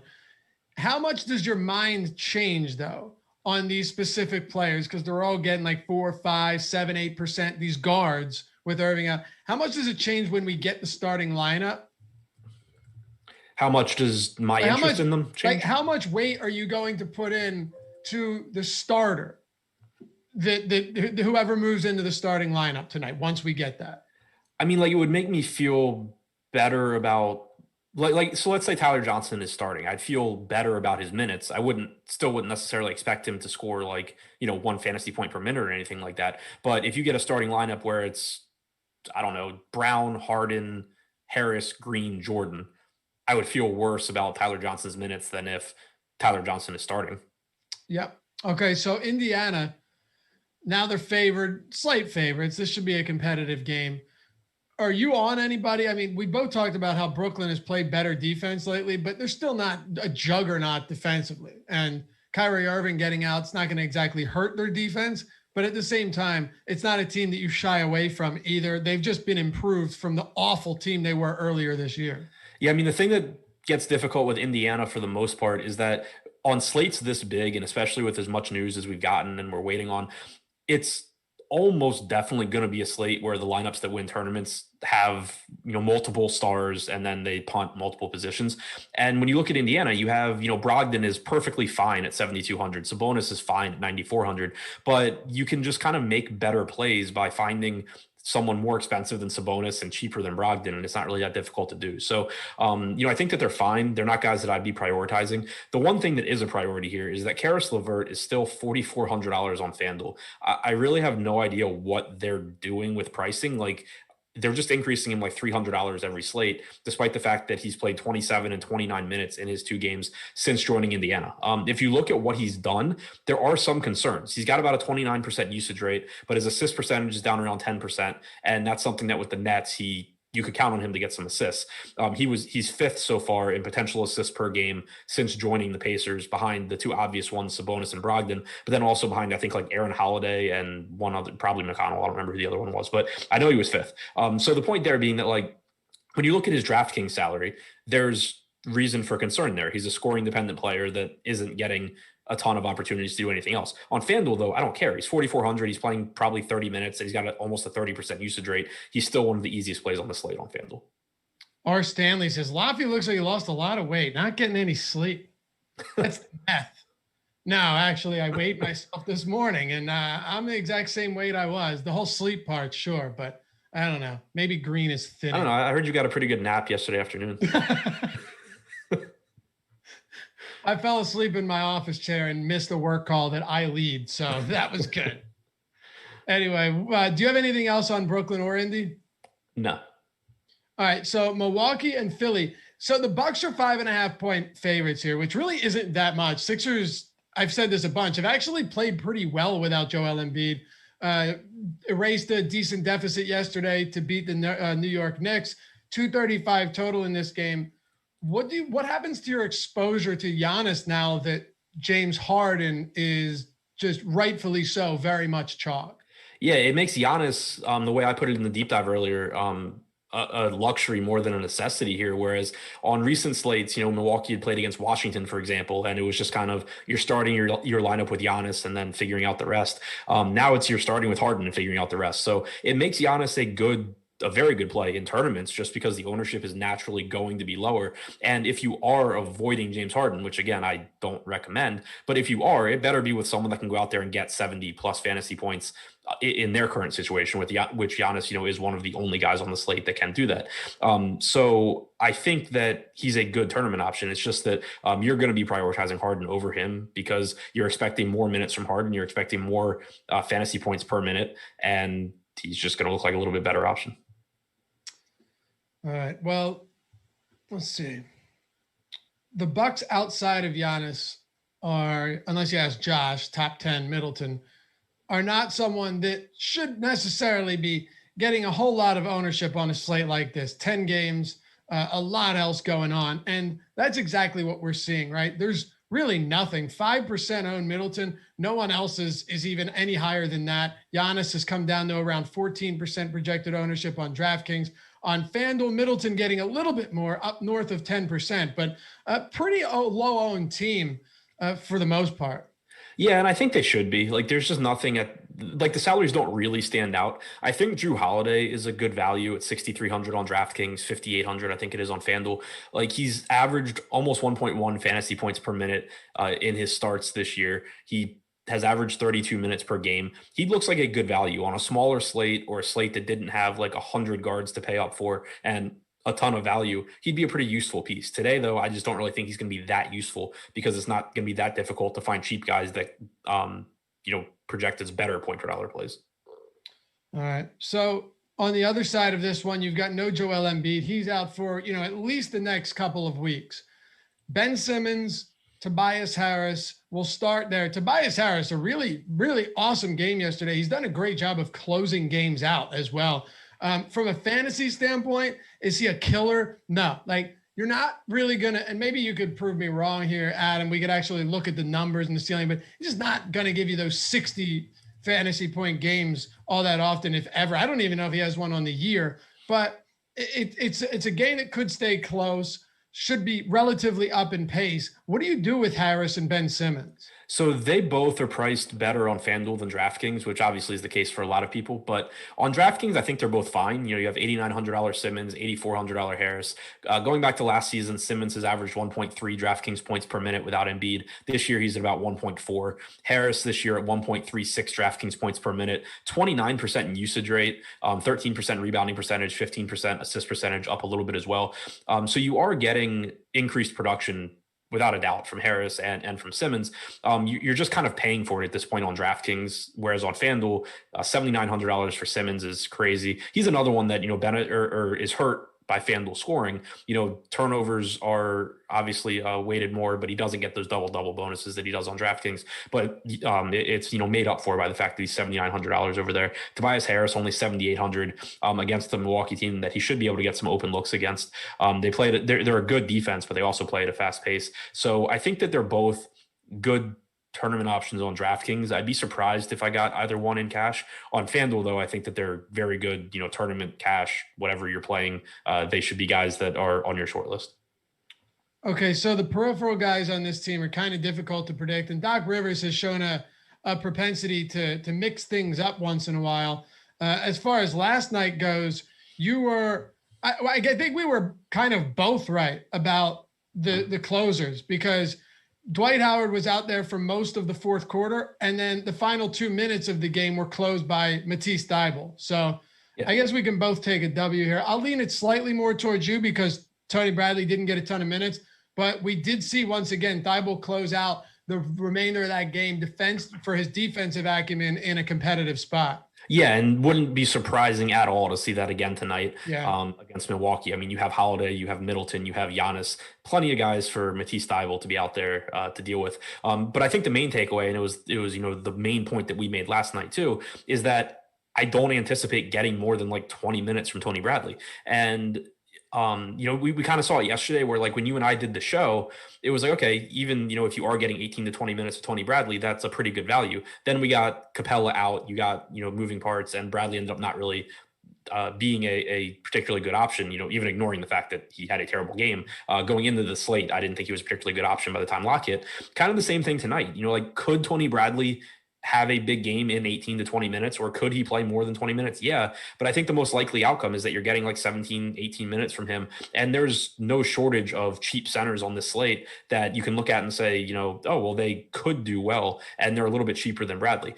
He's a $3,500 power forward on FanDuel, but even there, if you are looking to go to the center that probably plays in the teens in minutes, you have JaVale McGee at the same price point, who's a better fantasy point per minute guy. So I think that on this particular slate, there's guys that I would rather gamble on as far as value goes than Tony Bradley. Anybody else for Philly? No, it's pretty much just Simmons and Harris, I think. So today's the last day of the promo we're running over at Awesemo.com. It's a really good one. It's the best one we've ran since New Year's, where we did those crazy ones. But if you want half off the entire week of Awesemo Plus, all access, everything on the site from ownership, player projections, top stack tool, boom bust tool, lineup builder for all sports, not just basketball. Talking about baseball coming up shortly, but UFC, PGA, League of Legends, right? All types of esports, NASCAR, any sport. If they have contests for it, we have premium content for it. We have ownership for it. We have the top plays tool with the top stacks, whether it's a stacking sport or whether it's one where you just have individual players, everything based on probabilities, and everything, of course, designed and built by the number one ranked player, Awesemo, Alex Baker himself. And he uses these tools each and every day to, as you've seen, win a lot of money. The promo code is Shamrock. It's good through today. Get you 50% off your first week of Awesemo Plus Platinum. Shamrock at awesemo.com/promos. Go there, awesemo.com/promos. Click on the promo, Shamrock, and get your half off for your first week. Check it out. I think you'll like it. My assumption is you'll want to stay. But if you don't, well, you got 50% off. And if you do sign up, go into our premium Slack chat. Be sure to join that, join the community, and take advantage of the office hours where you've got DFS pros taking your questions all the time in a more intimate setting than you would get in something like YouTube. Shamrock, half off the week, awesemo.com/promos. All right, Boston, Cleveland. I'm not sure how much time we would have spent on this one before the news came out, but Celtics 8.5-point favorites, 212.5 total. No Kemba Walker, no Tristan Thompson. This backcourt's kind of tough with Brad Stevens, though, to figure out what he's going to do. I'm not necessarily sure if it's going to be Green. I don't know what Pritchard's going to get. I don't know what Teague's going to get. Maybe you have a better read on this than myself. I don't. I hate trying to guess what Brad Stevens is going to do. And then you also get kind of a monkey wrench in there as well. Like Marcus Smart would normally be someone that you're looking at here to play 34 to 36 minutes and to really benefit from Kemba being out. But he's been limited since coming back. He played about 24 and a half, 25 minutes yesterday. I think you can maybe, say, okay, he gets 29 or 30 today. That's not with a ton of confidence, but I definitely don't want to go higher than that. It's kind of similar to the Halliburton situation, except for we at least have Halliburton coming off of a 28-minute game instead of a 25-minute game. So that makes it tough, to really trust Marcus Smart. And then, like you said, you can have Green, you can have Teague, you can have Pritchard, Semi Ojeleye can play more minutes, Grant Williams can play more minutes, Aaron Naismith can play. Like there's so many different ways for Brad Stevens to make this a situation that's pretty useless for anyone outside of Jaylen Brown, Jayson Tatum, and Daniel Theis. Yeah, it's unfortunate, right? Because when you have someone, a relatively high usage guy like Kemba Walker out, usually you want to take advantage of that, but I'm just not sure where you do. So are you going to take some shots on it and just maybe hope that you can be right? So I'm pulling up now the last game that Teague played without Kemba, I don't remember exactly what happened in it. But whoever if Jeff Teague starts, he's 3K on DraftKings. He started that last game. He played 28.6 minutes. That's a situation where you could, especially, against a team like Cleveland, that's not particularly good. You could roll the dice and say, okay, he's 3K. What's the worst that can happen if I get 26 minutes or something from Teague? The same really can be said for $3,200 Peyton Pritchard. If one of those guys starts, I think you can take a shot on them just because they're so cheap. It can't go that poorly. It can, but it probably won't. If someone like Green starts, I don't think I would go there because to me that would signal that they're probably just going to do the thing where everybody plays 20 minutes. Okay. What about with Kemba out affecting the rest of this team and Jayson Tatum, Jaylen Brown? We'll get to the front court in just a moment, or to the center position. Any of these guys stand out to you as great plays today against the Cavaliers? Yeah, I think a couple of the better plays on the slate come here. So Jayson Tatum, I think, is a good play, but he's expensive enough to where he's not necessarily a priority compared to Jaylen Brown and Daniel Theis. In the games that Tatum has played without Kemba this year and with Brown, he's averaged 1.32 DraftKings points per minute. He's been very good. That's compared to 1.17 DraftKings points per minute in the games where both of Brown and Kemba have played. But like I said, he's already priced up a little bit. You have Jaylen Brown, though, at 7,700 on DraftKings, 73 or 7,500 on FanDuel, somewhere in that range at small forward. He's not really priced where he should be for Kemba to be out. You get increased usage from Brown. His per minute production's up around 1.25 fantasy points per minute in the games that he's played without Kemba and with Tatum. So I think Brown looks really, really good. And then Daniel Theis, you're getting, we talked about it yesterday with Tristan Thompson out. You're getting a higher usage rate because he's around the basket more. You're getting increased rebounding percentage because he's not standing next to Tristan Thompson. And you're getting most likely more minutes because there's just more minutes to go around. He played 26 minutes yesterday. You could certainly see a couple more minutes than that here, but he's so cheap. You don't even really need that. He's averaged about 0.9 fantasy points per minute when he's played with Tatum and with Brown on the floor without Thompson this year. And that's more than enough when you're talking about a $4,100 salary on DraftKings, $4,400 on FanDuel. What about with Thompson being out? Yeah, I think that's why Theis is a good play with Thompson out. Not my fault. I was reading chat. Yeah, all good. I also noticed that Cardano just broke through resistance. So, got a lot of things going on around here. Pretty stoked about that. Kevin Love is out, Adam. We just got that news a little while ago. So I don't really know how much that influences things, but I guess we could talk about Larry Nance if you want to go there for a second. He's $4,700 on DraftKings. Let's kick it off there. Do you think Larry Nance with Kevin Love out is a strong play today against the C's? He's fine. Okay. On a lot of slates, he'd be a much better play. He basically, like, he's one of those guys where I'd be pretty surprised if he put up a game that like you had to have to win a tournament. That's not to say that Larry Nance hasn't done that plenty of times before where I don't think he's a great play and he goes nuts, but he should get enough minutes here to where he's just going to grade out as a good point per dollar option, where if he ends up being like a last piece in, that's perfectly fine. It's a tough matchup against Boston, but he played like 37 minutes last night. He's averaged about 34 minutes per game in his starts this year. He's averaged 0.83 DraftKings points per minute in those starts. So even if you assume that he's going to produce at a lower than average rate against Boston, even if you're getting, let's say 0.75 to 0.78, somewhere in there, fantasy points per minute, if he gets 34 minutes here, he's still not going to be a bad option at 4,700. It's just that on this particular slate, there's guys that look a little bit better, I think. James Wiseman just got ruled out. We'll get to that game right after this. But let's close out Cleveland first. Do you have interest in anybody outside of Nance who you're clearly not that interested in? Anybody else for Cleveland stand out to you? No, I mentioned McGee earlier. He's 3,500 at power forward on FanDuel. He's 3,200 on DraftKings. He's the type of guy where, you should probably, if you're playing a lot of tournament lineups, you should probably have some exposure just because he's a 1.25 fantasy point per minute guy this year. More often than not, he's going to play 14 to 15 minutes and just get you 17 fantasy points. But in those games like last night where he does get 20, 21 minutes, there's a good chance that he is someone that is really useful in tournaments at low ownership. So I think he's an interesting tournament play, but not a priority. All right. Eric Pascal also ruled out. Yeah. I'm disappointed Weissman's out. I thought that was a really good play. Yeah, me too. I'm wondering if we're going to start seeing more players ruled out. They're both out for COVID protocols. I don't know. Good segue into the next game, though, because you got the Golden State Warriors on the road against Houston.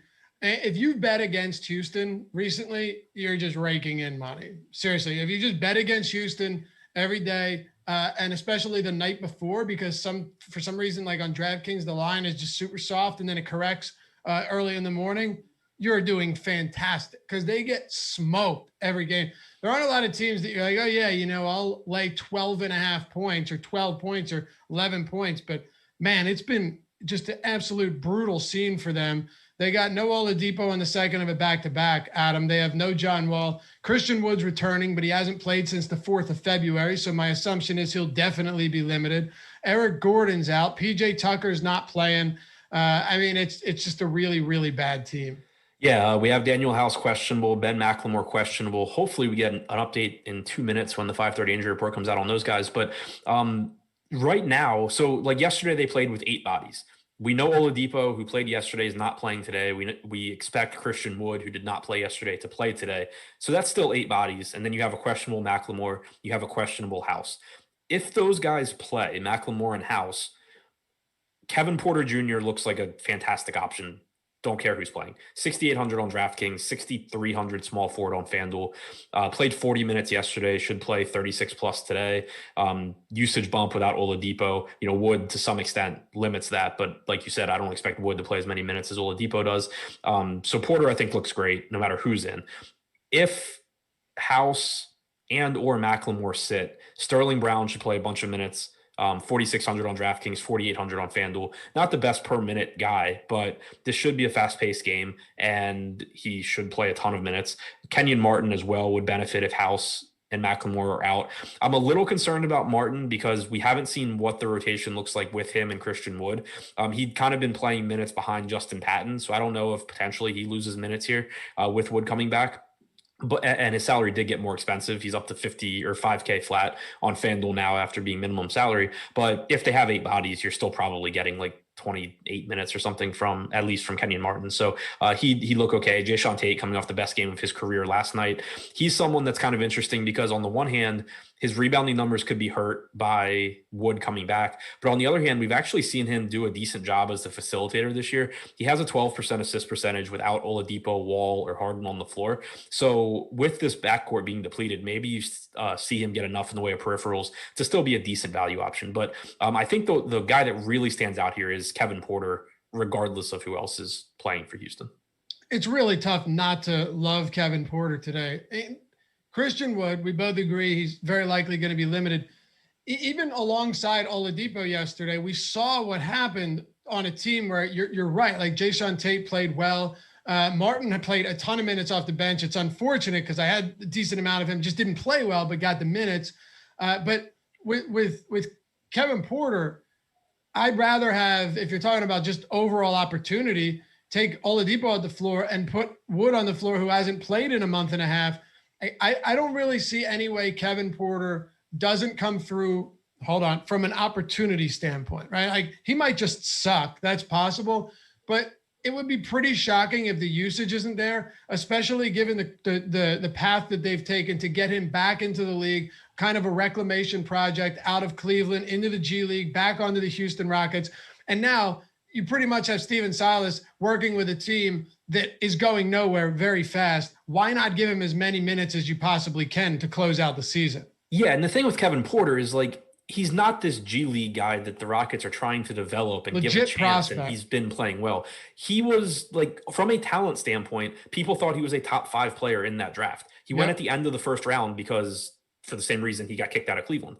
But he threw food in the locker room too at college level? multiple strikes on that. Is that what I mean, I don't think that was the reason, but it was a character thing. It was, of course. I know. Off the court issues pushed him to the back of the first round and got him kicked out of Cleveland. But this is a guy that, from a talent standpoint, people thought was more talented than the rookies that are still on Cleveland and Sexton and Garland. Like, this guy is very good at basketball when he's on the floor playing basketball. So you're talking about someone that, we don't have a long track record of exactly how to project his fantasy production, and he is still young, but he's got all the talent in the world. And not only does he get plenty of shots up, he also has been very involved as a playmaker, and he's getting a ton of assists. So you do have that fallback as well, where even if his shot's not falling, which wouldn't be surprising, he takes a lot of bad ones, he's still getting assists too. All right, so I think one thing you want to do is stick around for Live Before Lock, right? Because there's still some uncertainty here, and the likes of McLemore and Daniel House might not seem significant, but if they sit and Oladipo's out and Wall's out and Gordon's out and Tucker's out, then it's just going to introduce far more opportunity too. So I think, if those guys sit, it's going to open a lot up, and we have to pay attention to that. Someone DM'd me today, Adam, and asked me a question. They said, basically, if you guys really like a team, how many of them are you willing to play in one lineup? And there is no answer to that, right? The answer could be, well, if it's Houston and they only have 8 players, I'll play 4. Or if it's a really big slate with a lot of great options, or a really small slate, or a decent sized slate with not a lot of good teams. So there's no real answer to that. But Houston is one of those teams that, given the extent of their injuries, and if House and McLemore are out tonight, it's going to just open up a ton more, just like it did yesterday. Yeah, and there's, like you said, there's no perfect answer there. The general rule of thumb that I use in cash, I couldn't care less. Like, I'll just play as many guys from a team as project like they should be there. In tournaments, my general starting point is 3, max 3, because that's just kind of what has shown up when people have gone back and looked at what wins tournaments. Like, normally, especially on DraftKings, there's not more than 3 guys. But again, that changes if they have 8 bodies, and like, especially if it's the first game that the team has 8 bodies and they're all 3K or something, you can get away with more. The thing is, you just still have to keep opportunity cost in mind. Like, the Rockets, let's say they score 110 points, you could have several guys that do very good for their salary, but to win a tournament, especially larger field, you still have to have like the guys from other teams that drop 65 for sure. So the spots mean a lot. Absolutely. And another thing, one more thing on that is playing 4 players from a team, is a lot easier when 3 of them are below $4,000, and you're talking about opportunity cost. Then it allows you to get Harden and Giannis Antetokounmpo and all of those guys into your lineup. And if you were to pull 30 from all of them on average, you'd probably be in really good shape. So yeah, and it's a little bit easier on FanDuel too, because you just have less roster flexibility. Like, because of the positions on FanDuel, a lot of times it's just like, okay, these 4 guys from the Rockets are clearly the best plays. Whereas on DraftKings, you can just mix so many different combinations of guys together that the opportunity cost starts to add up if you're not, giving yourself like at least 5 spots to work with. For sure. Hassan Whiteside's active on a minute limit which is funny because he plays 15 minutes a game. Right. What are you limiting him to 7? And Halliburton is going to start. So So Halliburton starting is really interesting. It makes me feel better about his minutes. It's also going to move his ownership even higher than it already is, most likely. Yeah, 5,500, man. That is definitely going to have a pretty decent influence. He is also remaining on a minutes limit. So he played 28 minutes last game. He started 2 games this year. He played 31 and 27 minutes. He probably plays 30 minutes. Yeah, that would be my guess, like 28 to 30. 30, yeah. It's a situation where like spots like that, now that I'm predominantly playing cash, I feel they're a lot easier to deal with because I know I'm going to just put Tyrese Halliburton in. Whereas in tournaments, I'd be playing the game where it's like, well, I'm just going to not play Tyrese Halliburton against like the best possible matchup and then be scared all night long. On the Golden State side, Stephen Curry's ownership right now, again, use that promo code Shamrock, half off. Go to awesemo.com/promos if you want to be able to get in on this stuff. I don't know if we have an update yet because we actually had Wiseman around 15% and Curry with virtually no ownership. Now, Wiseman's absence isn't really going to affect Steph Curry, but do you think he's somebody that might make for a decent pay up to be contrarian or be contrarian at a pay up spot? Or are you not getting the much Curry either? I'm not opposed to it. The issue is just like there's so many guys on this slate that I think are going to be relatively low owned since it's a 10-game slate. It is a great matchup. Houston can't defend. They play fast. If they somehow hang in this game, or keep it competitive enough like they did last night, then Curry's most likely going to have a good game. And I think it should be pointed out that he has played really well without Wiseman this year. He's played 9 games with Wiseman out and with Draymond Green active, 1.6 DraftKings points per minute, 33.3% usage rate, 31% assist percentage. So you have seen that production tick up, at least, somewhat for Curry with Wiseman out. He also has shot 48% from 3 over those games. So you're not expecting 1.6, but the usage has come up a little bit. It is a very good matchup. If you land on Steph Curry, great play. I'm not going to say that you should play him ahead of like Russell Westbrook, for example, but he is a good play. Okay. With Wiseman out and Pascal out, do you have any interest in somebody else from Golden State? I like Draymond a lot more now. And obviously I'm kind of trying to put this together on the fly since we found out during the show. But remember when Draymond took that huge step forward this year is when James Wiseman was out and he was getting a lot of center minutes. Now you're still probably going to have Kevon Looney starting, I would assume, but with no Pascal, with no Wiseman, I would assume that you're getting Draymond Green minutes at the 5, to a pretty large extent. And the assist numbers for Green have already been fantastic this year. Then you add in increased rebounding numbers. Without Wiseman, he's got a 12% rebounding percentage this year. I think that it's already a good matchup, and it was a spot where I was interested in Green in tournaments. I like him a little bit more now just because I think his rebounding numbers increase. I'm with you. If you're getting him at the 5, just help him out with the rebounds, maybe a couple additional block shots around the basket. He's good at doing pretty much everything outside of scoring, but a 10 real point game from Draymond Green could be a 60 DraftKings point game. Honestly, the biggest concern here is just, can Houston keep this game even remotely close? This Golden State's also a team where like the pieces outside. So I think, we talked about Curry and Green. I think Oubre and Wiggins both are reasonably priced as well. Wiggins in particular is really cheap, even though he's been bad this year. But outside of like those main 4 guys where how many minutes they're getting, it's kind of like we talked about with the Nets. Like it's a really good spot against Houston. Guys like Kent Bazemore, Kevon Looney, Jordan Poole, Toscano Anderson, they're all like min salary. There's a pretty good chance that at least one of these guys has a good game. It's just going to be very difficult to predict ahead of time which one that is because Wiseman being out isn't even going to affect the starting lineup. So you're just going to be like playing a guessing game at who does Steve Kerr want to give a bunch of minutes to today. And there's really no rhyme or reason to that. So, I think, again, if you're playing a lot of lineups, this is where you can get an advantage. Guys that play 150 lineups have an advantage because they can just say, okay, I'm going to have some, Bazemore, I'm going to have some Looney, I'm going to have, some Damian Lee, and I'll have whichever of these 3K guys does well. If you're playing limited lineups in larger fields, that's where you're at a big disadvantage. In smaller fields, it's nice because you just don't have to score as many points to win. You don't have to have that perfect lineup. For sure. All right, let's hit on a couple super chats now that we have worked our way through this a little bit. Dez says, any best mid-tier plays who could score as high as Giannis, Harden, Jokic? So essentially he's saying, who are your favorite mid-tier plays if you have anybody? If you're looking for a mid-tier play that can score 80, they don't exist. If you're looking for high upside mid-range plays. If we're talking like that, it's like 6 to 8K range. I think Jaylen Brown, Tobias Harris, a little over that, but on FanDuel, Tobias Harris, Kevin Porter Jr. I think those are some of the highest up. Rashawn Holmes, I think they're some of the highest upside mid-range guys, but their upside doesn't compare to Giannis, Jokic, Harden. Yep, it's not close, but there are some still really good mid-range options here. And then from Mark, he says, took down the $50 No House Advantage contest last night. Awesome. He said your projections helped a lot.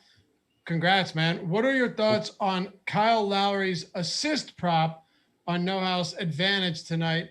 Over 9.5. Well, I'm assuming because those are static that it was in place with Fred VanVleet set to not play, Adam.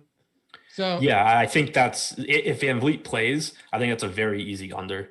Yep. If Siakam plays, I would lean towards the under. If they both sit, then it's probably about accurate. Yeah. So I just pay attention to that news. That could end up being a really nice one that you found there. And just to pull this, I'm curious if it's on here, if it's changed or not. All the projections for Now's Advantage are totally free at Awesemo. Yeah, so he's not up there right now. I don't know. I think that got to be under right now if Fred VanVleet is active. And like you said, even if Siakam. And then last one here, we'll get to these final 4 games. It is a super chat from Moneymaker. Says, in 8 p.m. Express FanDuel tournament, Satoransky, Murray, Brown, or Curry. Which 2 are you picking? Oh, 2. I was like, Curry. So it's Satoransky, Brown, or... Yeah, Satoransky, Murray, Brown, or Curry. I'm assuming that's Seth. Oh. I don't honestly, dude. I don't know. They all seem around the same price. Yeah, I guess Satoransky, Brown. Maybe not because Murray's not at the same. I don't know, dude. I'm sorry. Are you picking also Nance or Jay Brown or K Johnson? Jaylen Brown. I mean, it's not the same price, but Jaylen Brown. I know. I'm super confused by all of this. So, Jaylen Brown. Yeah. Jaylen Brown. Yeah, San Jaylen Antonio Brown. and Chicago. Let's move on to this one. San Antonio Spurs 1.5 point dogs, 223 total. No DeMar DeRozan, and obviously LaMarcus Aldridge is no longer playing for the Spurs. The whole Keldon Johnson thing has let a lot of people down, but I don't know if it's really surprised people. He's just not that good, at least from a fantasy standpoint, quite yet. DeJounte Murray getting a little bit of love. Keldon Johnson up around 10, 11%, but nobody really pulling big ownership for the Spurs right now. So I'll start with Keldon Johnson because he is someone that has played really, really poorly lately. And, he's averaged 0.74 DraftKings points per minute since coming back from the COVID situation. Prior to that, this year, he was averaging 0.94 fantasy points per minute. So I dug into him a little bit when I wrote the deep dive today. And one thing that stood out is that prior to the COVID break, in mid-February, he was averaging 13.3 rebound chances per 36 minutes. Since coming back, he's averaging 7.8 rebound chances per 36 minutes. And if you look at his numbers, his usage is down, his rebounding percentage is down, his assist percentage is down.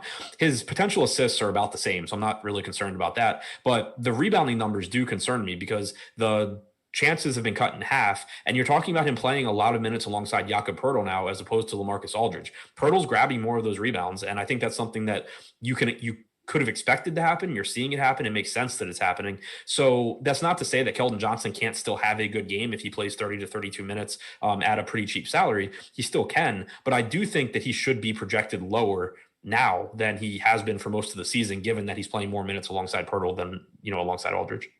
Thank you for the super chat, Andrew, as well. Do you want to hit on anything else for the Spurs, or do you want to move to Thomas Satoransky and the Chicago Bulls? Quickly, I'll mention, so Poeltl, I think, is, a fine tournament option. DeJounte Murray, kind of the same thing, really high upside play, but from a roster construction standpoint, I think it'll be pretty difficult to get to him. Derek White, though, is 5,400 on DraftKings, 5K on FanDuel. He's someone that I'm kind of interested in because if you look at his game logs, it looks like he's basically limited to like 25, 26 minutes, but he was in foul trouble last game, only played 24 minutes. Game before that, played 25 minutes and 3/4 of a blowout. Game before that, he lost like 5 minutes at the end of the game to a blowout. If this game's competitive, I do think you're getting like 30 minutes out of Derek White at a cheap price tag for someone that averages a fantasy point per minute. Okay. Satoransky coming off a strong game, just north of a fantasy point per minute yesterday against the Thunder. They've got the second of a back-to-back here. Played 31 minutes, though, and while he's never going to be a high shot volume guy, if he remains in the starting lineup at a sub 4K price point, you're probably going to have some interest in him. I mean, look, he's not an exciting player, Adam, but he handles the rock a decent amount, and he's going to be getting minutes if he starts, which is why we're getting pretty decent ownership on him. Yeah, he's not an exciting player, but he's not a bad player either. No. He's not one of these guys that, you plug in and he's going to score, 0.6 fantasy points per minute. For the season, he's at 0.88 fantasy points per minute. It's the same thing if you just look at when he's been on the floor with Zach LaVine, which is the nice thing about someone who's not usage dependent. Satoransky rebounds well enough. He gets enough assists to supplement his scoring that he gets it done even when he's out there with the starters. In his 2 starts, he played about 24 minutes, excluding garbage time that he got at the end of the game. And then he played about 30 minutes last night. So I think, expecting 26, 27 minutes is very reasonable here. You're expecting that he's going to get around, 0.85 to 0.9 fantasy points per minute. So you're talking about a good point per dollar play where you have to make decisions, and where it comes down to roster construction is that there's plenty of value on this slate, and Satoransky is only point guard eligible. So you have a lot of point guards that look really good. Like you have James Harden, you have just so many guys that look great at the point guard position today. So it will make it difficult from an opportunity cost standpoint to prioritize Satoransky, but I do think he's one of the stronger point per dollar projections on the slate. Outside of him, though, where do you land on the Chicago Bulls? I'll just throw this out here. The ownership on them outside of Satoransky is predictably low, and I think for pretty good reason here. That is across the board. On FanDuel, there's basically nothing on probably one of the lowest. They might be the lowest aggregate owned team outside of maybe we get to Miami and Memphis. Well, we'll pay attention to that Butler news as well, but it does not look like there's much love for Chicago at all outside of Satoransky, specifically on DraftKings. Yeah, and I don't really think that there should be. One interesting spot to pay attention to in the lineup is that Wendell Carter Jr. did start the second half ahead of Thaddeus Young yesterday. But even if, Carter starts and you're getting like 28 minutes, he would just look like a secondary tournament option. Zach LaVine is kind of interesting because I do think that you see so his usage takes a hit in the games that he's played with Lauri Markkanen, but I think that could be offset somewhat by the fact that now he's playing more minutes alongside Satoransky instead of alongside Kobe White. So he's fine in tournaments, but again, he's just priced so closely to like Bradley Beal, for example, that it makes it difficult. I think Markkanen is cheaper than he should be. He's not as good a point per dollar projected play as some other guys, but he's played at least 32 minutes in 3 straight games. He's got about a 22% usage rate for the season. He averages about a fantasy point per minute. So, the kind of guy that you can get to in tournaments, but I wouldn't be looking at in cash. Hitting that thumbs up helps us out a ton, guys. So if you haven't done so yet, help us get to 500. What do we got? Like 2,400 people watching, more than that. Help us get to 500 and, keep putting out the best DFS content there is for free here at Awesemo. Subscribe too. If you haven't subscribed to the channel, you always know when we're dropping new content. It's not just for basketball, for all of our sports. Some days we go with like 10 straight hours of content, trying to be a one-stop shop for all of you guys. When you're looking for content for any sport, you can come to the Awesemo YouTube channel and we've got something going on, whether it's live, pre-recorded. Hopefully we can be that for you, have everything you need to get you on the right foot. You want to move to Miami, Memphis? Yeah. All right, so Miami so we don't have news on Jimmy Butler yet, just to make sure I haven't missed anything. Oh, by the way, never mind. They tricked me on that alert. So the Miami Heat were favored by 1.5. They're now 2-point dogs. Okay. And that line shifted the moment the Jimmy Butler questionable news came out. So I know both of us don't like to read too much into this type of line movement and try and predict what it means based on a player's status, active, inactive. But a 3.5-point swing definitely suggests to me that Jimmy Butler might not be playing. So I just did exactly what I say I try not to do. You see what I'm saying here? Yeah, I wish we had a track of like every time that you like say that same exact thing and then say exactly what you just said. And then I say, I don't care. At least I'm cognizant of it. Yeah. And then like 50% of the time you end up being right. And 50% of the time I end up being right because it doesn't matter. Right. Yeah. It's ridiculous at this point, but I had to mention a 3.5-point swing. I mean, it would be reckless of me not to, Adam. Sure. Yeah. I just don't think that it. So Butler's out is what I'm saying. Right. Like I'm joking. He's not out yet. Right. Yeah. I just, it doesn't make me think like it doesn't. I think he's 50-50 to play. I'm not changing that based on what, the line is done. If he plays, he's super expensive.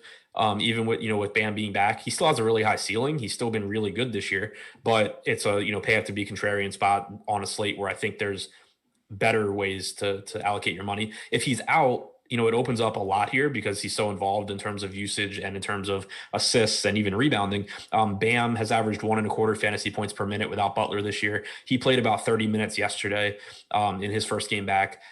You would most likely get more minutes from some combination of Kendrick Nunn, Tyler Hero, Goran Dragic. It's definitely a situation where, it's really difficult to break down right now since we don't have Butler news one way or the other, but it is a situation where if Butler is ruled out, you're going to want to be late swapping because it's going to open stuff up for the other, for the rest of Miami's backcourt, basically. Who was the first Irish player to ever enter the NBA? Brian Scalabrine? Nope. Pat Burke.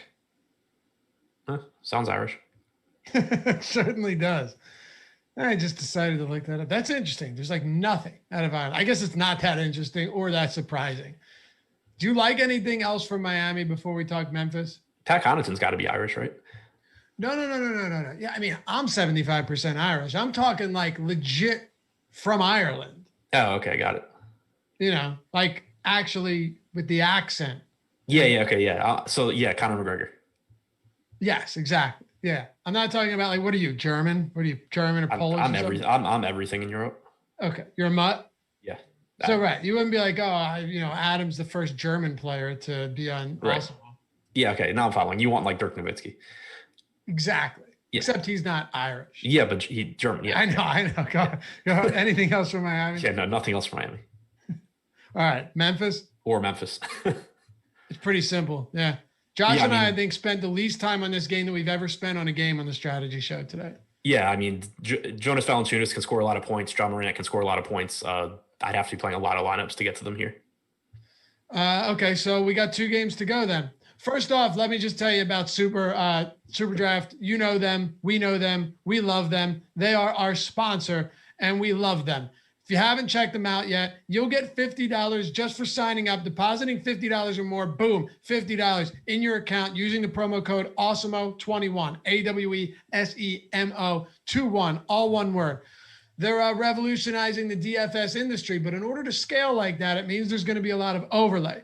And when it means there's going to be a lot of overlay, it means you're getting free money, right? Like you're not paying rate. It's the same thing as beating a closing line on a bet where you crush it and you do that over time, you're eventually going to win money. The process always wins out. It's the same thing here. If you're getting in on contests without overlay, over time, you are going to have a profitable time playing DFS. So take advantage of it. Use the promo code Awesemo21. Check out the multiplier format that they have. It's very cool. It's not trying to reinvent the wheel, and you can use your same process you use on DraftKings or FanDuel at SuperDraft. But you'll get your $50 when you download it and sign up and deposit. Go to superdraft.io or download it in the App Store. SuperDraft.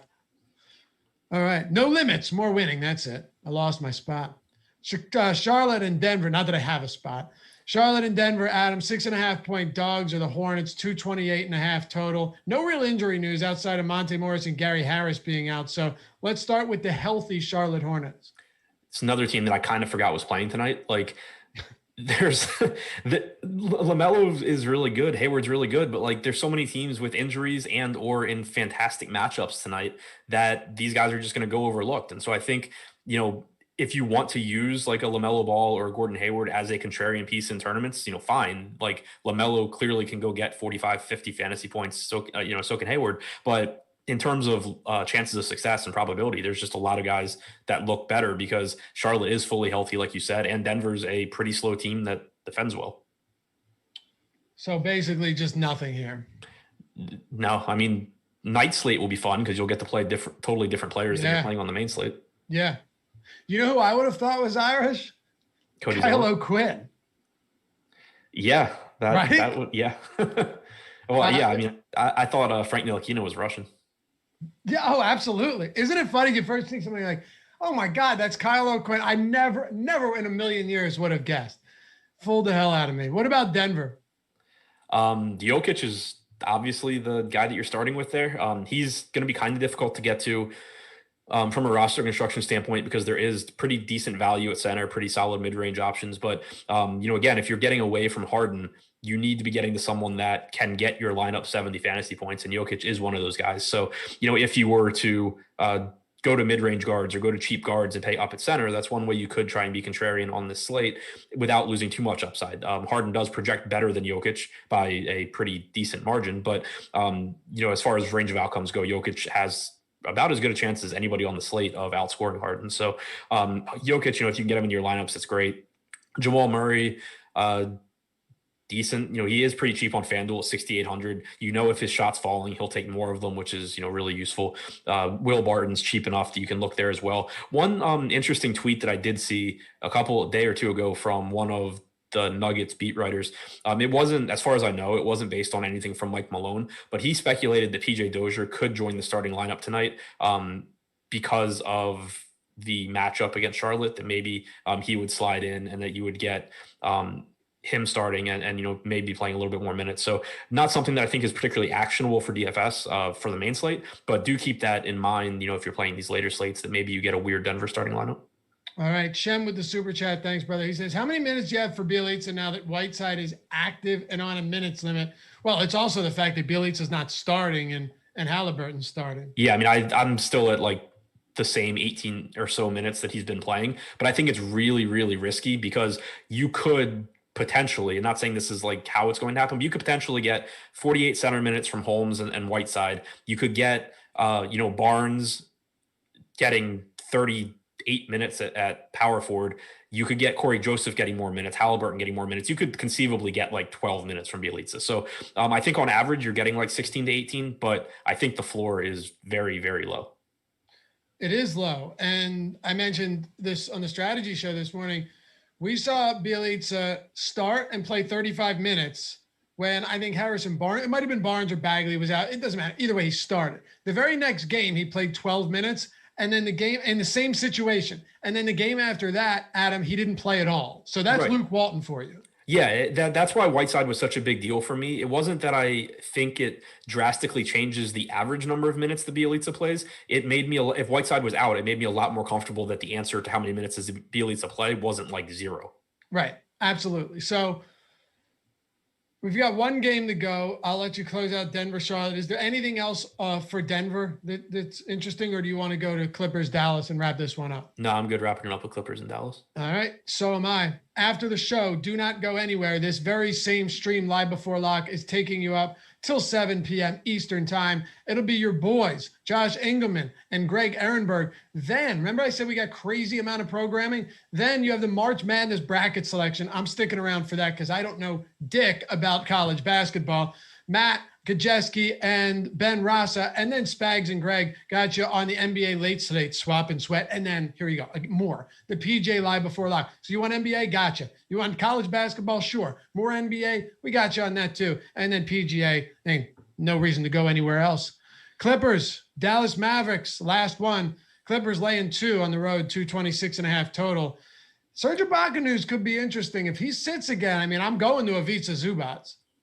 Yeah, if he sits, it's going to be, you're going to be trying to get Zubac into whatever lineups you can. It's going to be difficult, obviously, since this is the last game on the slate. But, that would open up more value. I think also, we're expecting another start from Marcus Morris. That sounds like it's going to be the plan going forward. I don't expect the same production that we got from him last game, but I do expect that you get around 30 minutes again, 3,700 on FanDuel, 41 on DraftKings. He started 18 games since the start of last year that both of George and Kawhi have been active. He's averaged 0.69 or 0.7 DraftKings points per minute. So again, I'm not super excited about the production that you're likely to get from him. I think last game was more of an outlier, but he is another value piece that should play a healthy amount of minutes. George and Leonard, obviously both strong plays. George is pretty cheap. Leonard a little bit more expensive. Neither one stands out in the context of the slate as like a top play for me. But I do think that as far as, mid-range to upper mid-range plays go, they do have very high ceilings. All right. Well, the Clippers out, like if Serge Ibaka plays, how much exposure do you see yourself getting to the Clippers? Not much. wouldn't change a ton, I don't think, unless we get that news early. Because like I'm not. Right. Yeah, it's a good point. Yeah, it depends how much I can late swap to. All right. Then let's wrap it up with Dallas. We're right up against it here, but the only real news is that Dorian Finney-Smith is doubtful. Dwight Powell's going to play. Where are you going here? Luka is pretty much all that I see. Like Finney-Smith being out doesn't make a big difference to me. You probably get more minutes for Tim Hardaway Jr., but he still doesn't grade out as a top, particularly good option, I don't think. Same goes for Jalen Brunson. Luka, 5% projected ownership right now. He's another one where I think he's very clearly behind James Harden and even behind Westbrook in terms of who I would feel the best about playing at guard. But everyone shares those sentiments, I think. And so there is some merit to just saying, you know what, I'm playing a lot of the top projected plays on this slate. So I'm going to just play Luka over Harden. And if Luka beats Harden, then I win a bunch of money. It's not going to happen all that often, but he is at least capable of doing it. The Clippers have struggled defensively lately. He is coming off, I believe, a big triple double against them on Monday. So the upside's certainly there. Not that anyone needs me to tell them that, but he pretty clearly looks like the guy from Dallas that I'd be most likely to get to. All right. Well, that'll do it for us, guys. Hit that thumbs up, subscribe. Remember, all of our shows available in podcast form, and the promo code Shamrock gets you a full week for half off at awesemo.com/promos. It's up today. And hey, if you decide you want to get tuned up tonight on St. Patty's Day, I'm going to knock a couple back myself. Just be sure not to drive. That's all. We love you guys. We want you to stay safe. Thanks for producing Jordan Klein. We'll see you back here tomorrow on the Deeper Dive presented by SuperDraft.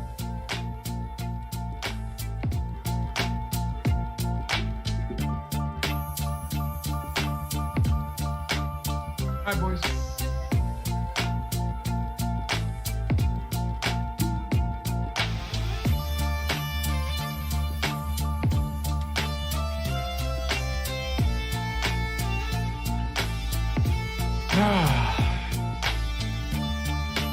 We're gonna get crushed with news in the next hour. Think so? I feel like we already got it. This isn't gonna be good. All bets are off.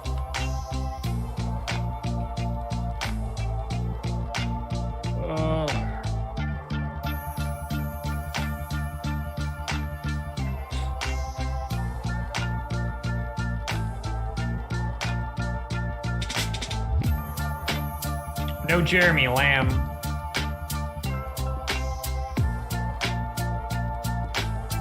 I won't correct that until I have to. Yep. Yeah.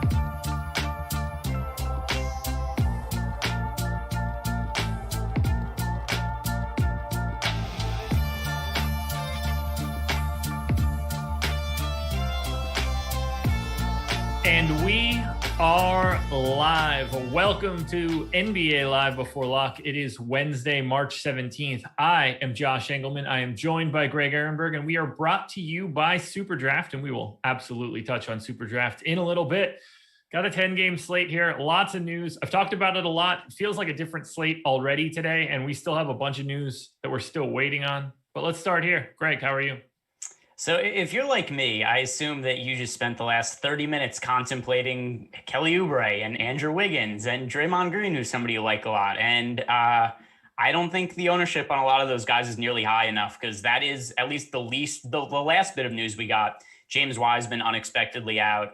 Eric Pascal unexpectedly out, which thank God. Can you imagine if we had to do another Eric Pascal slate if this was Wiseman was out and Pascal was in? So good thing the two of them were hanging out, and apparently both in the health and safety protocols together. So a bunch of other Warriors value opening up.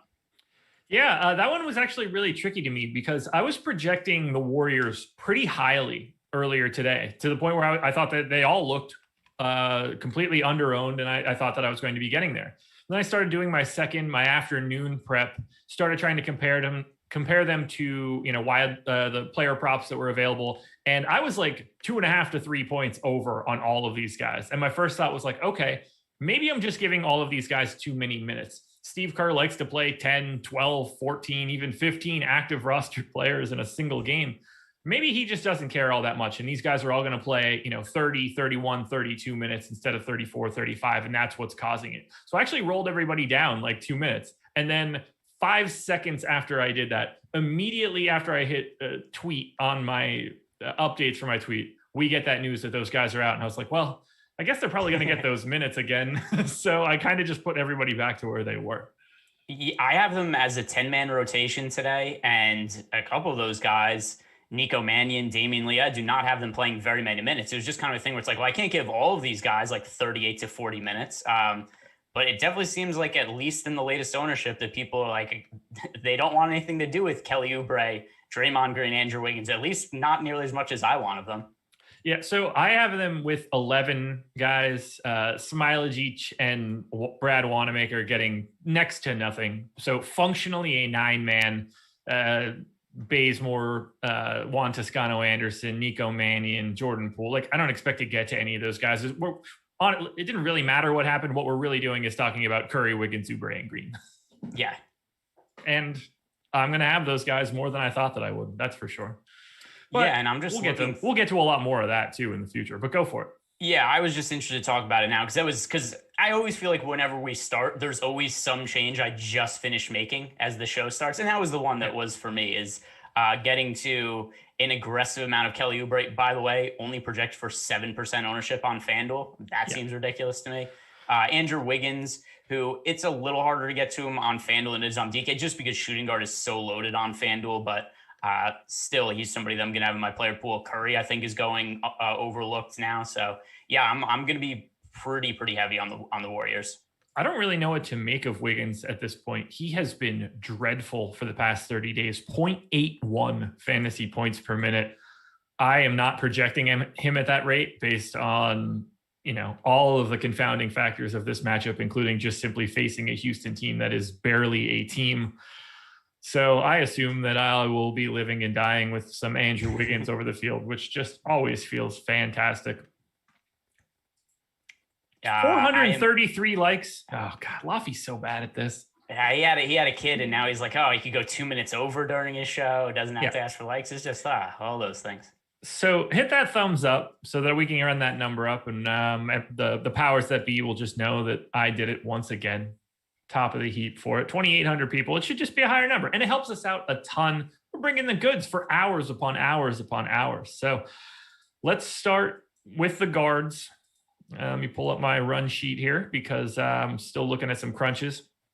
We've got some interesting chalk across both sites. James Harden now, Karis LeVert on FanDuel, Ben Simmons now, Steph Curry. I've got a couple contrarian options that we can touch on, but I'd love to know, where are you looking primarily at the guard spot today? All right. So, I mean, on FanDuel, even though he's chalk, I find it almost impossible to get away from Ben Simmons. Like, that 7,900 price tag just doesn't really make sense. He's a vastly different play on FanDuel than he is on DraftKings because of the price difference. So not somebody I'm really getting to on DK, but FanDuel for sure I'm getting to. My favorite pay up option was Westbrook earlier today at point guard, but I'm actually leaning towards Curry now. There is always a little bit of risk with the Warriors blowing out the Rockets. I mean, the Rockets are so terrible right now. Maybe a little boost with Christian Wood coming back. They have not won a game since Christian Wood got hurt. They went 0-17. I didn't know it was that bad. I knew they were on such a long stretch. I just assumed Wood had been out longer than that. I saw the tweet today that it was just the full bagel, which is amazing. Yeah, and let me check. They might have even won the game before Christian Wood got hurt, and then they lost 17. And they won the last game Christian Wood was active for against the Grizzlies, and then lost 17 games in a row after he got hurt. So pretty telling how valuable he is to them, but not that he's going to matter for DFS today. I'm only expecting him to play somewhere in the neighborhood of 20 minutes. But still, I mean, going up against the Warriors, there is a little bit of blowout risk there, but still a 12-point spread for the Warriors to be able to really blow out the Rockets. I still think that Steph Curry would have to play reasonably well, especially considering now how tight the rotation is. So I'm not too concerned about the blowout here, at least not relative to some other Rockets games. I'm tired of the Rockets, man. I'm completely tired of the Rockets. I guess let's just hit on this quickly. What's your expectation on Ben McLemore and Daniel House? I have them in and playing limited minutes right now. Okay, same. I completely agree with your Ben Simmons take, so I don't really have anything that I want to add there. If I just take a look at some of my exposures, I'm getting all of the Karis LeVert on FanDuel. I can't imagine you're doing something different, so I don't think we have much to say there. You play him as much as you want to on FanDuel? Yeah, like why have they not priced him up yet? Like I don't like. I mean, they priced him up a little bit, but what is it? It's just he goes up $200 every slate until he's a fair price in a month. I truly don't get it. I don't get the pricing at all on him. He is. I mean, he's not 100% play for me like he was a couple of days ago, and he's 3,900. But he's my highest owned player on the slate by a pretty wide margin. Like I have him in. Let's see. I'll say this much: if I had 100% of him, it's not like I'd be mad about it. No, the only reason I don't have 100% is because I like James Harden. I like Andrew Wiggins. I like Josh Jackson a little bit. I like Bradley Beal, just because I think there's a lot of good shooting guard options on FanDuel. I mean, that's the only reason I have like 85% Karis LeVert and not 100%. I think we are on the same page there. Anybody you're seeing on the DK side that you want to highlight from the guard perspective, whether that's guys that you think are under-owned, over-owned, guys that you just like in general? So Wiggins is one of my highest owned players on DraftKings. Part of it is I haven't projected really well on FanDuel, and I think the price tag is really good. It's just there's so many guys, like I said before, that I like at shooting guard. Like I'm not going to get to more Wiggins at the expense of Karis LeVert. I still want to get to a bunch of Harden. So I kind of overcompensated a little bit by going maybe a little heavier on Wiggins on DraftKings than I'm comfortable with. But it's still a thing where I'm kind of looking at as my exposure across the two sites. And I find him a little bit more favorable on DraftKings, given how the slate shakes up. Satoransky, I think, is a really strong play on both sites. I think he's a little under-owned on FanDuel. His ownership has also really come down with I assume because the ownership on Curry went up. But last I looked, Satoransky was right around 10% ownership on DraftKings, on FanDuel, which I think is a little bit too low. Tyrese Halliburton, he's more of a DraftKings specific play than FanDuel because of the positionality on FanDuel, how loaded shooting guard is. Also, Halliburton is now starting, and he has a minutes restriction, but still, it's like he's allowed to play 32 minutes. It's not like we expect that many more from Halliburton on a regular basis anyway. And then who knows? He might be playing really well against the Wizards and they give him extended minutes anyway. But Halliburton's too cheap on DK, so he's more of a DK specific play that I think looks really strong. Are you seeing anybody that you think is just wildly over-owned, either site? I guess the bigger question is, who are your bigger fades at the guard spots? So biggest fade, I'm just going through the DraftKings ownership right now. I'm underweight to the field on DeJounte Murray. He's really popular at 7,500. It's not that 7,500 is a bad price point. There's just other guys that I have as much better value plays. And one of the things when I got to a lot of Steph Curry on both FanDuel and DraftKings, I think DeJounte Murray was one of the biggest sacrifices for me. He is 10% on FanDuel, which not quite as high of ownership, but the DraftKings ownership 15%. That looks a little bit too high to me. Other guys, I mean, James Harden, he's really popular. I'm still overweight to the field on Harden. I think that he is just really strong play with no Kyrie Irving, no Kevin Durant there. Other than that, I don't really think there's anybody that looks too much of an issue. Like the chalk is just not really at the guard position outside of Karis LeVert and James Harden on FanDuel. And I think those are justified chalk plays. I will say this right now. I said it in my tweet, but I do think that James Harden is slightly over-owned on DraftKings because of the positionality and the fact that you can kind of roster everybody in a random order. It's different than being locked into two on FanDuel. And with Giannis on the slate, Jokic on the slate, Luka on the slate, Russ on the slate, even if you want to say Bradley Beal at 9,300, there are too many other options that are highly priced for him to get away from the pack as much as he is at 10-9. That doesn't make me feel comfortable. I still think that he is the best play on paper, but in a large field GPP, I think that's one of the easier spots to just sort of grab someone else. Like Giannis, for example, I don't think is all that far away from James Harden. So Harden is my highest owned expensive option on DraftKings, and Steph Curry is 2. Other guards I ended up going, then Beal and Westbrook are about the same for me as the next guys. Let me just make sure. He's 37.7. What was he when I did that tweet? I feel like it was higher than that. So he was at 43. Not that like 6% is a huge bit, but like that closes the gap from what I'm saying a little bit. Like he probably would come out of the play less section in that in the tweet for me just by dropping 6% in ownership. But still, I'm a little surprised it's as high as it is given everybody else that's around him. I mean, Giannis is projected for 14 last I saw, 13% ownership. 3 to I'd rather 1. get to Curry at 13%, but yeah, Giannis is fine too. I mean, I'm very high on the Warriors now. I mean, Luka at 5% or something along those lines. He's just not outscoring him like 7.5% of the time, or 7.5 times as frequently. I just don't see it shaking out like that. Scary though. Scary. It's not going to ever feel comfortable. That much I could tell you. Yeah. Well, I'm very high on Harden. So at the very least though, there's no way that Harden kills you tonight. Like I don't think there's a scenario where Harden scores like probably even less than 50 fantasy points. Yeah. I'm not like, again, he grades out as my top DraftKings play. It's not, I can't take much different of a stand at that point. This was more just an ownership play in a large field GPP than anything else. Thoughts on Josh Jackson on DK? That came in from MC as a super chat. So I'll throw that right to you. Thoughts on Josh Jackson? Yeah, I mean, I have Josh Jackson. I'm overweight to the field on him. I mean, we look at some of the injuries they're dealing with.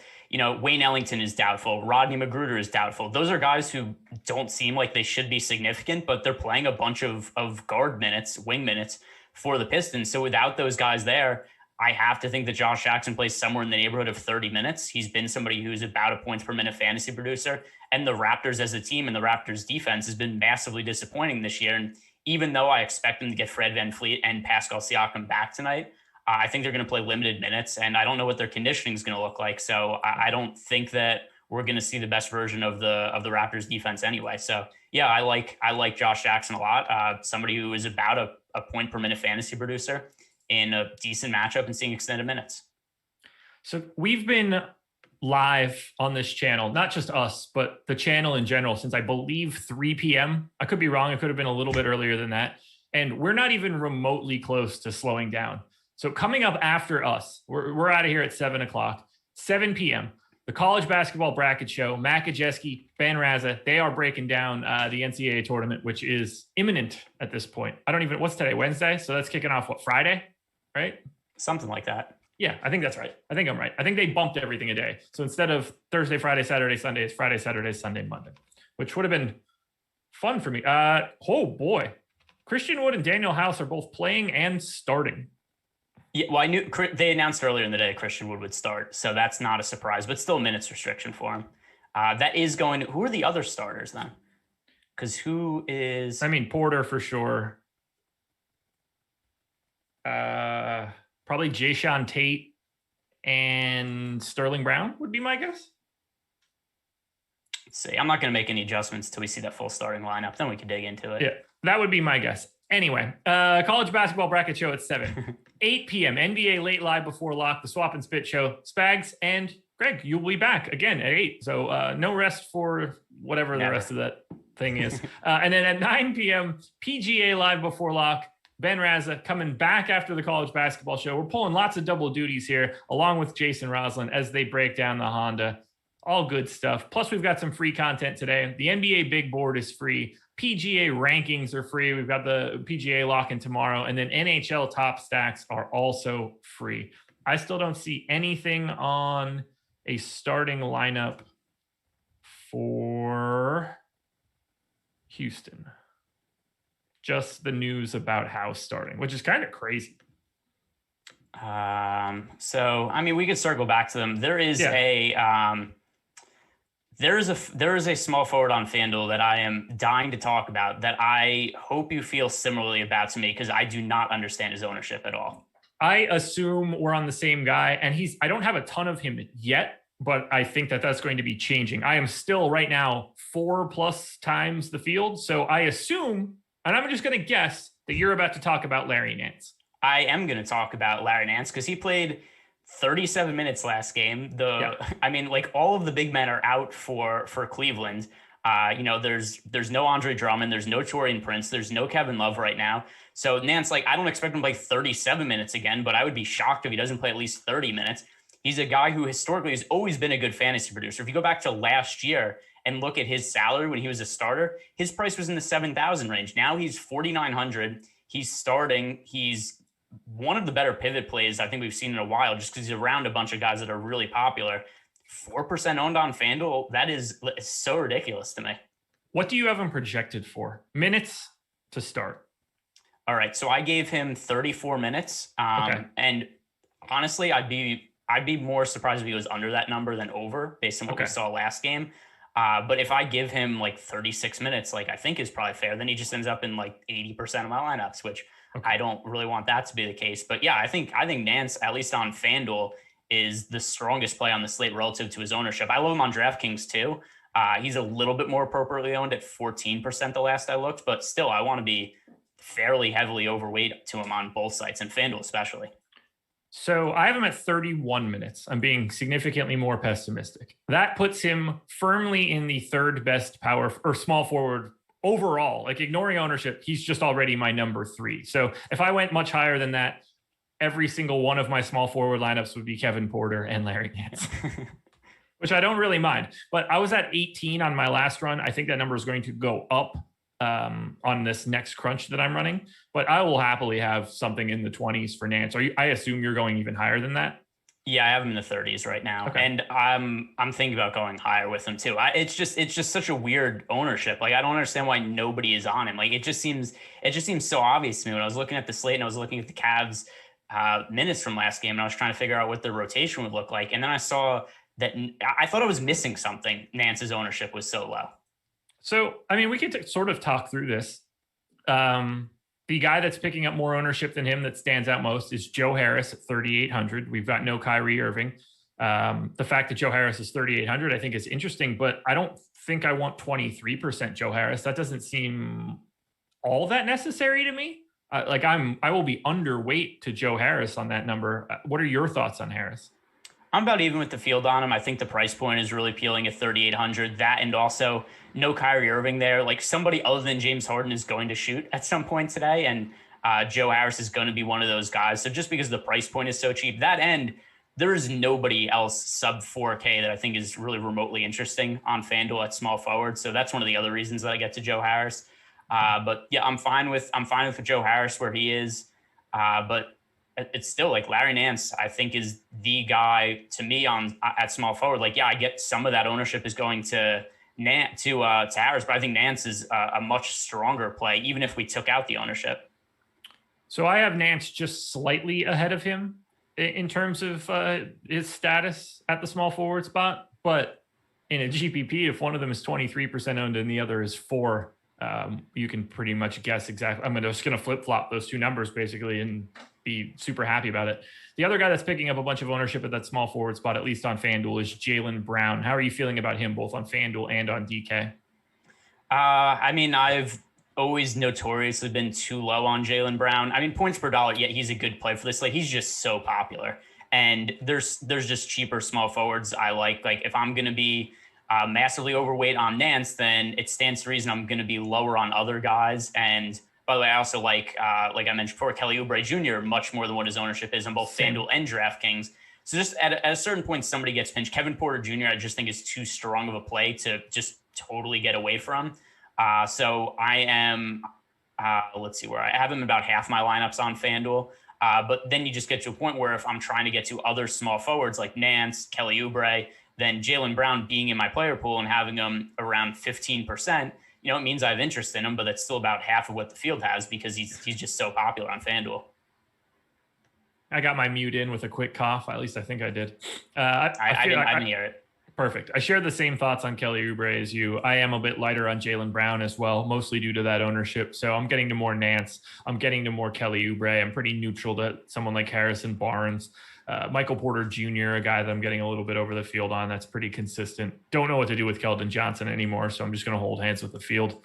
Anybody that you're seeing picking up too much ownership at the forward positions today? Well, we went pretty in-depth at small forward, so let's wrap up here, and then we can get over it. Talked mostly about FanDuel so far. The guys that I would say are the one guy who stands out the most as being overweight, the field anyway, is Jaylen Brown. But I don't even think he's a bad play. It's just the fact that that there's other forwards that I like a whole bunch, and it makes it a little hard for me to get to him. Sterling Brown on DraftKings, depending on the starting lineup for the Rockets, he seems like a guy who could end up being too popular. Latest ownership on Sterling Brown on DK, he's projected for 27% ownership. Now that Daniel House is in and he's starting, Christian Wood is starting. Sterling Brown is either going to not start or he's going to play less minutes than expected. You have a curious look on your face. What news or what are you looking at? Wayne Ellington inactive for second straight game. Dennis Smith Jr. and Rodney Magruder both on the active list for the Pistons. So Magruder was doubtful. Yeah. Active does not mean somebody's playing, though. We've seen some weird things. How many guys do they have active? Is this a situation where they need a certain amount of active guys to? It's get to certainly 8? possible. I'm trying to look at it now. So Wright, Bay, Grant, Plumley, Stewart, Jackson, Smith, Saban Lee, Sekou, Frank Jackson, Servetus makes 11, so not even close.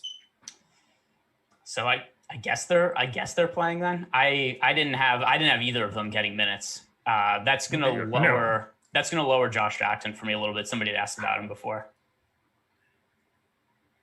The weirdness of like, how does Rodney Magruder, like, how is there not a follow-up or anything like, oh, by the way, he was doubtful and now he's active? Like, I mean, that's how often does someone go from doubtful to active? That's like a 5% designation or something like that, right? Yeah, it's like the odds of getting. Yeah, it's like the odds of getting a Top Shot pack, right? Like I know, like that's literally what it is. Like there's 100,000 people that show up, and 5% of them get a pack. But yeah, I think I'm still not sure that these guys actually play minutes though.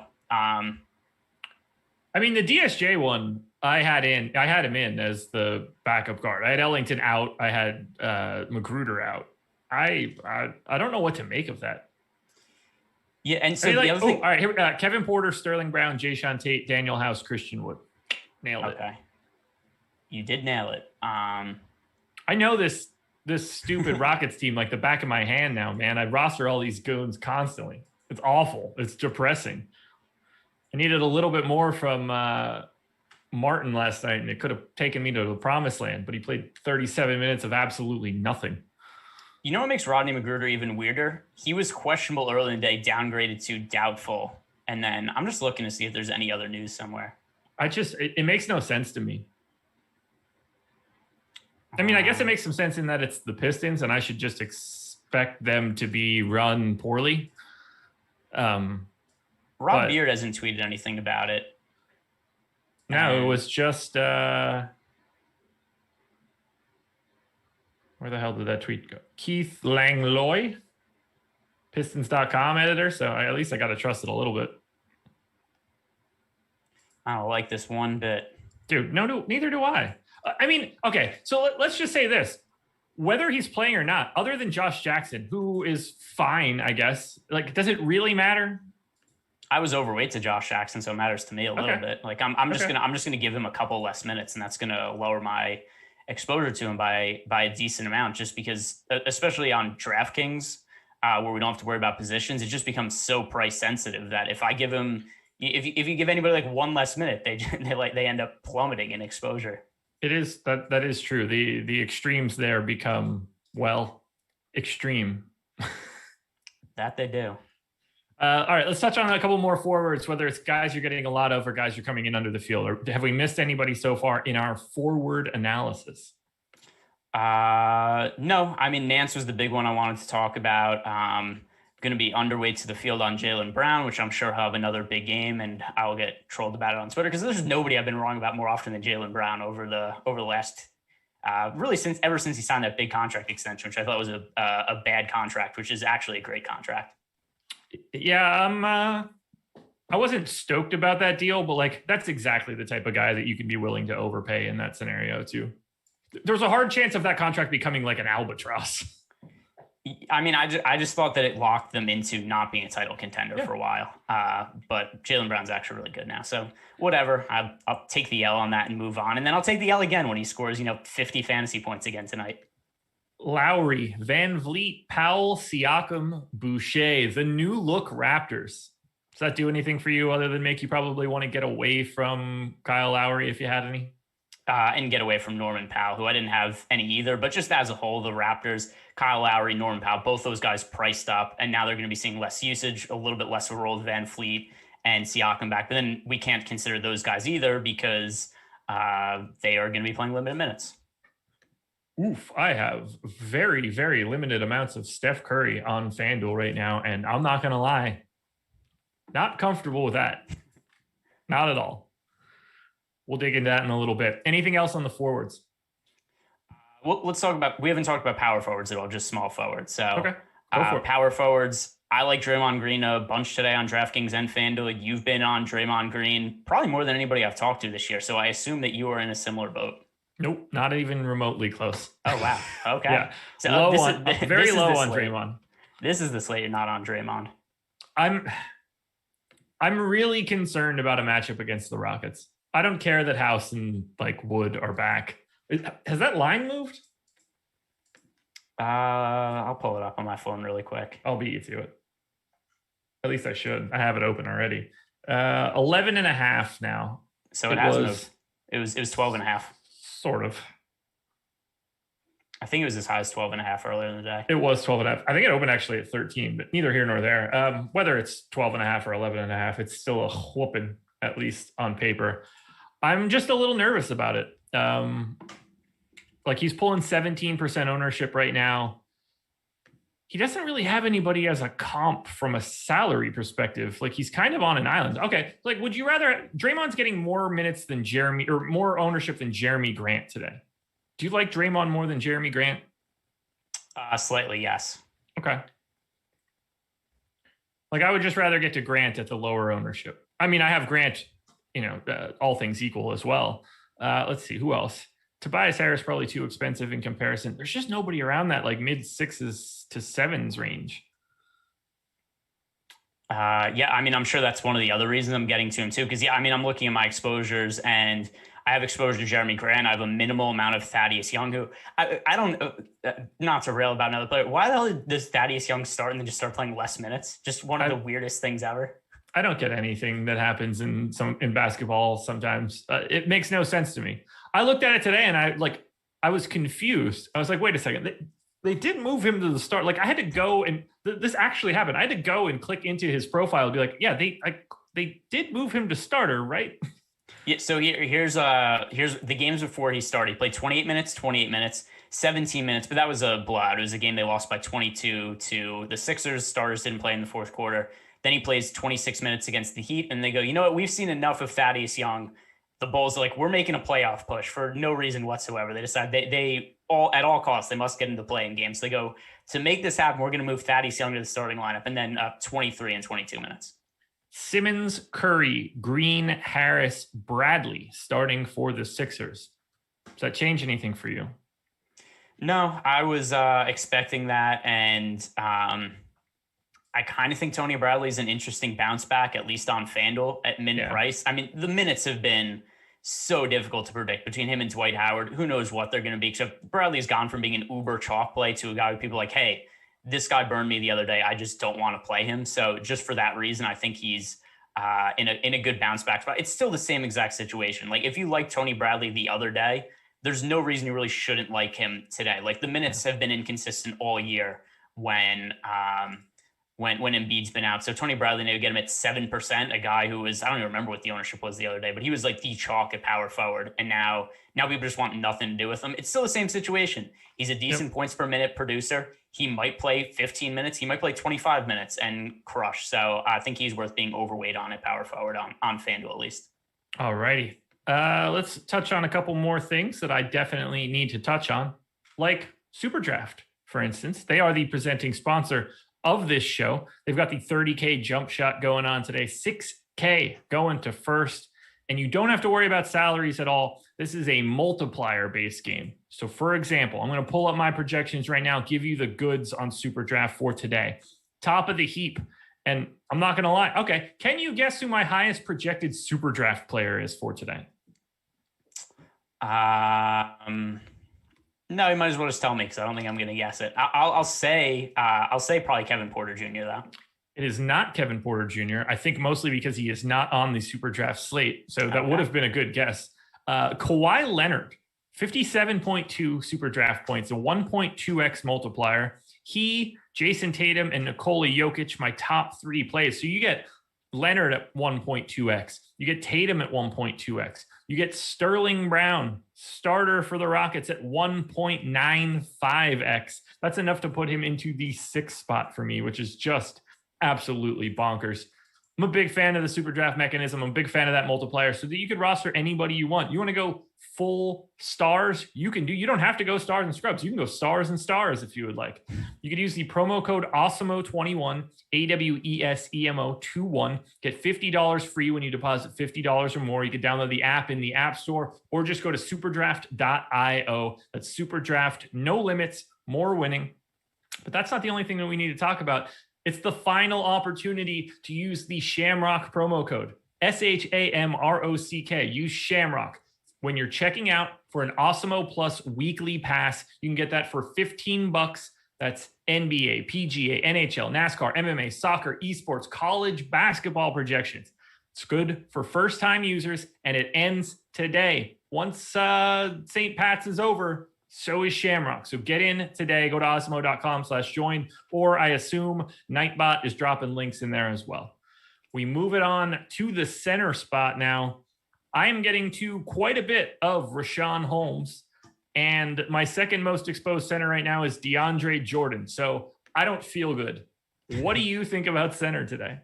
All right, well, those are 2 of my 3 highest owned centers on FanDuel. The other guy, my pride and joy, Jakob Poeltl, who I also have a ton of in best ball drafts. So my two most exposed centers in best ball drafts are Jakob Poeltl and Robert Williams. So I would enjoy very much if both of them go off, not only for best ball purposes, but also for DFS, because Robert Williams is then my 4th highest owned center on FanDuel.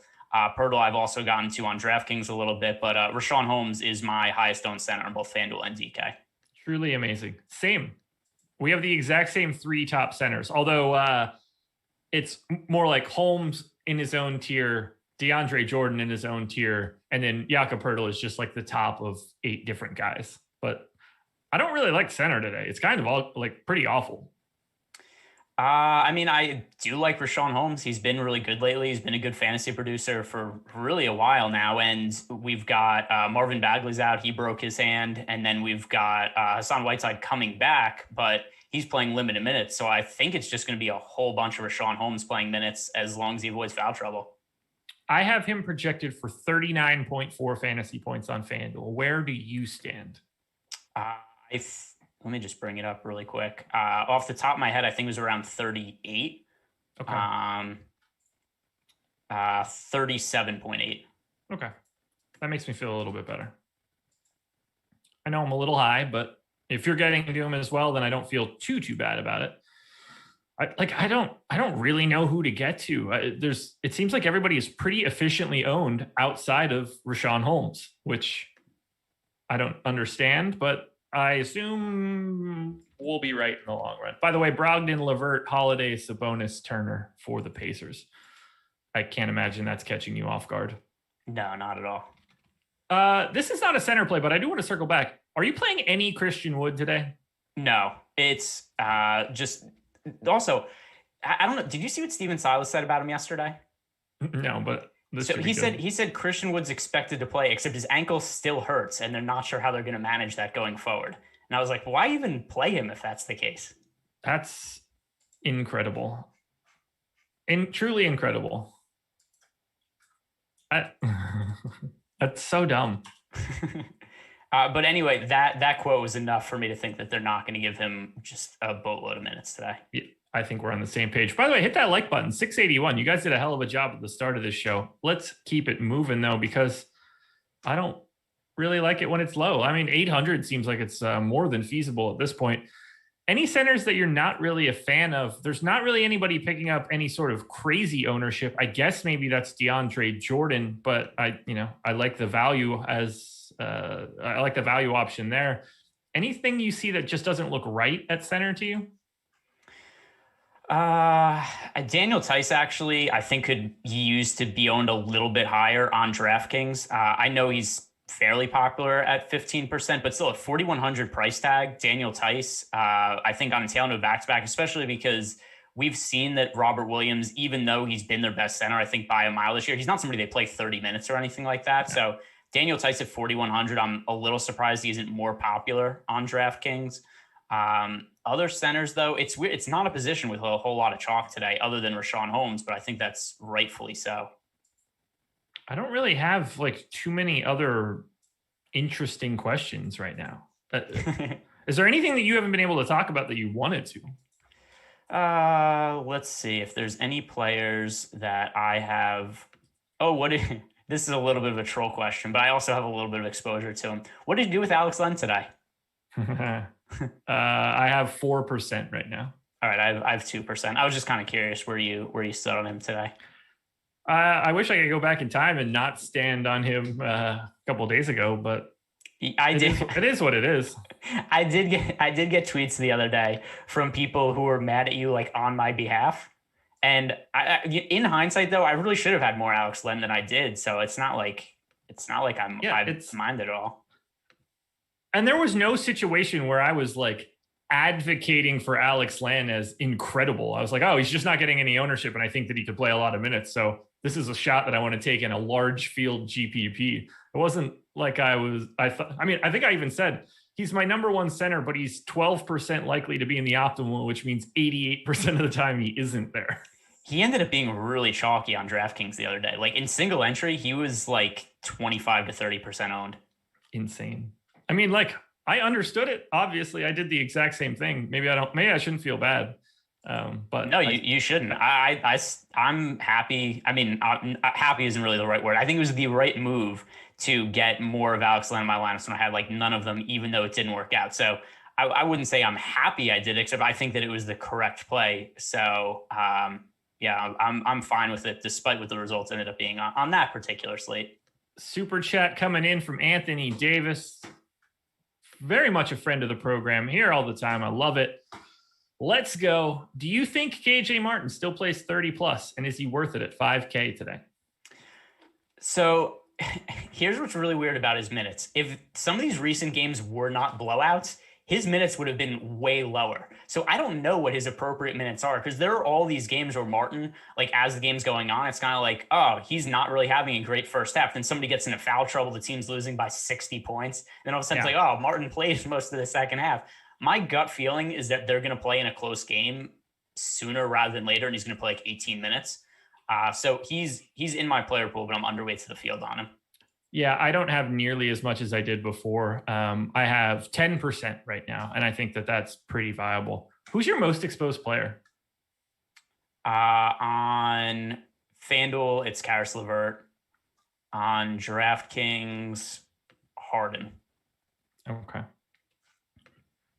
Yeah. All right. Who is it not in the Karis LeVert bucket? I think I know the answer anyway, but on FanDuel, really close between Harden, Porter, and Ben Simmons. Okay. It's a Porter for me pretty aggressively. Not that I'm mad about that. Oh, let's do, I don't know if your lineups are finals or not, but let's do the bit, because I know it helped some people the other day. Who are your highest owned players at each positions? Okay. And this is going to lead us into a talking point first before we go any further, but I do like this gimmick. Where do you stand on De'Aaron Fox today, picking up less than 10% ownership on FanDuel as of right now? I'm about big price even. tag. Yeah, I'm about even with the field on him. And somebody that I would have really liked a lot if there weren't just so many point guards that I liked for the slate. He is my favorite point guard and my most exposed point guard as of right now. Okay. He's not for me, but I understand it. It's as good of a game environment he's going to have all year. What's the latest total for that game? Like 248, 247, and also Massive. A game that a 1 point spread. So it's going to be really competitive. Yeah, I think it's a great game environment. There's just a lot of point guards that I like better than him on a points per dollar basis. Yeah, I'm having trouble shaking free of him right now based on everything that's in that game. So I'm leading you to that answer of my favorite point guard is De'Aaron Fox today. Do you want to go position by position or just hit me? Or should I hit you with all of them? Yeah, let's go position by position. I'll give my DraftKings and FanDuel ones. It's also a little tricky with DK just because there's guys with multiple position eligibility. Sure. So point guards though, although I guess Harden only has point guard eligibility on DK today, but Harden, Satoransky, and Curry on DraftKings. On FanDuel, it is Simmons, Curry, and Satoransky. Pistons starters. Wright, Frank Jackson, Sadiq Bey, Jeremy Grant, Mason Plumley. Word.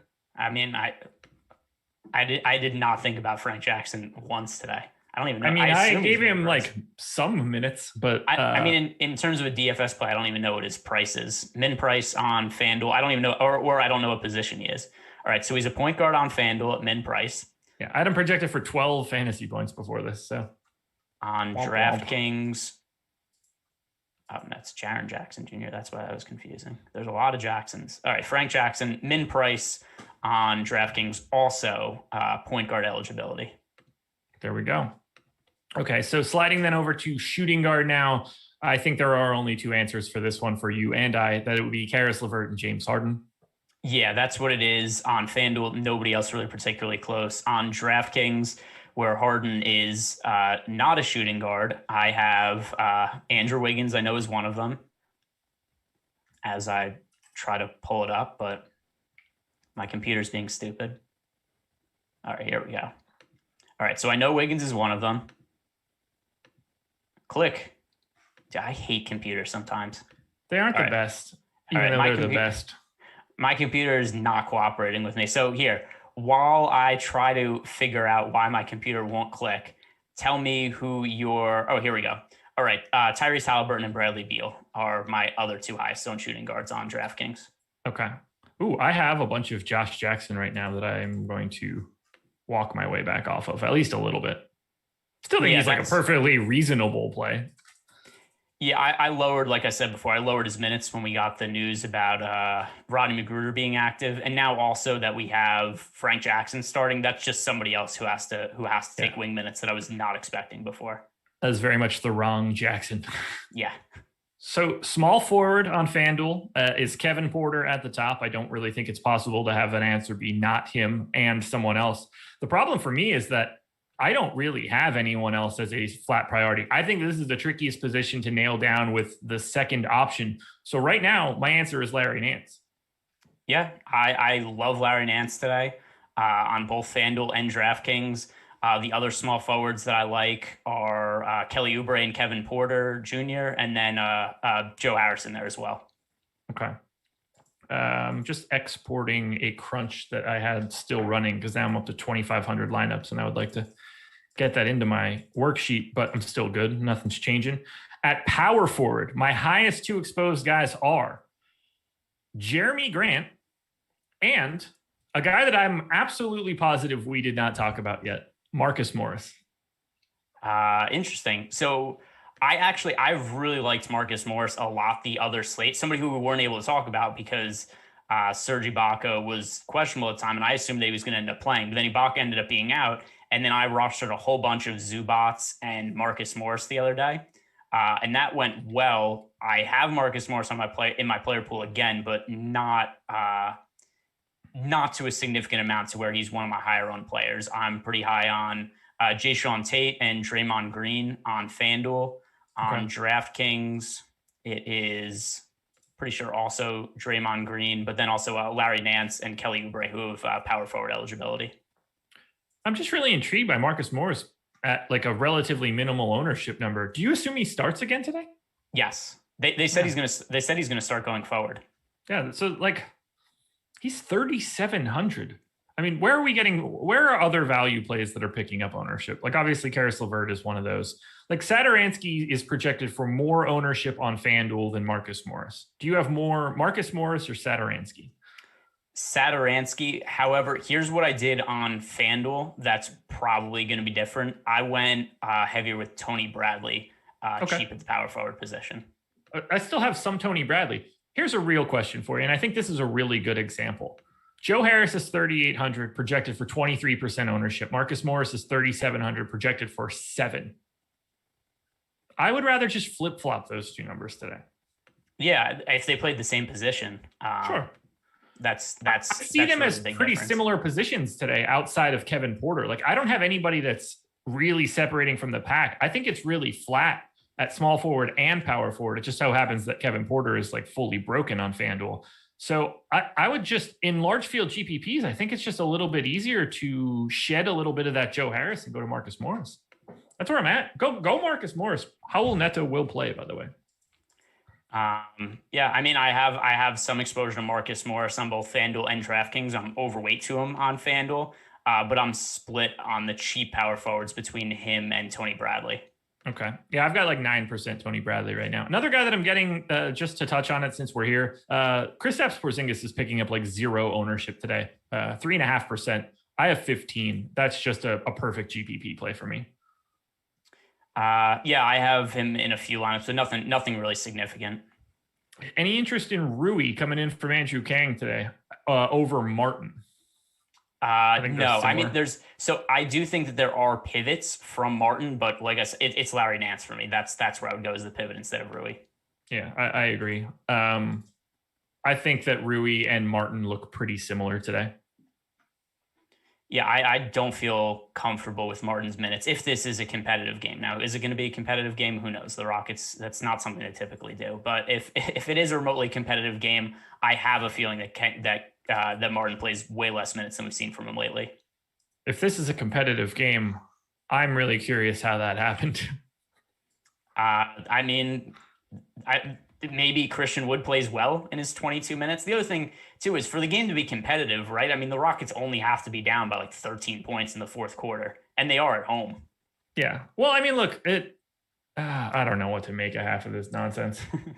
It's really just not the best value. You want to take some questions before we get out of here? We have 9 minutes to go until lock. Hit that thumbs up, people. It helps us out a ton. Do I have anything else that I need to hit on plugging anything? Subscribe to the podcast feeds. We put all of our shows up there except for the process show. But, get the podcast version. If you don't want to look at our smiling faces, you should. You should watch them and then listen to the audio as well. You can get that wherever podcasts are sold. All right, let's see what we've got coming in. I'm actually going to go into our premium Slack. Go for it. Hit us with questions. Premium Slack, YouTube chat, whatever you want. Let's do it. Josh Jackson or LeVert? J.R. DeStar. At the very least, you're going to have to let us know which site. Yeah. So, I mean, on FanDuel, it is very, very clearly Karis LeVert. On DraftKings, I prefer Josh Jackson, but I don't really like Josh Jackson all that much now that we have this latest starting lineup from the Pistons. I would go as far to say that if anyone ever answered Josh Jackson over LeVert, and that's a FanDuel question, you should never speak to that person again. Unbelievable. All right, what else we got going on here? Rodney Magruder listed as out today. Word. Team. So now, does this mean I have to go give Josh Jackson another minute or two now? I guess.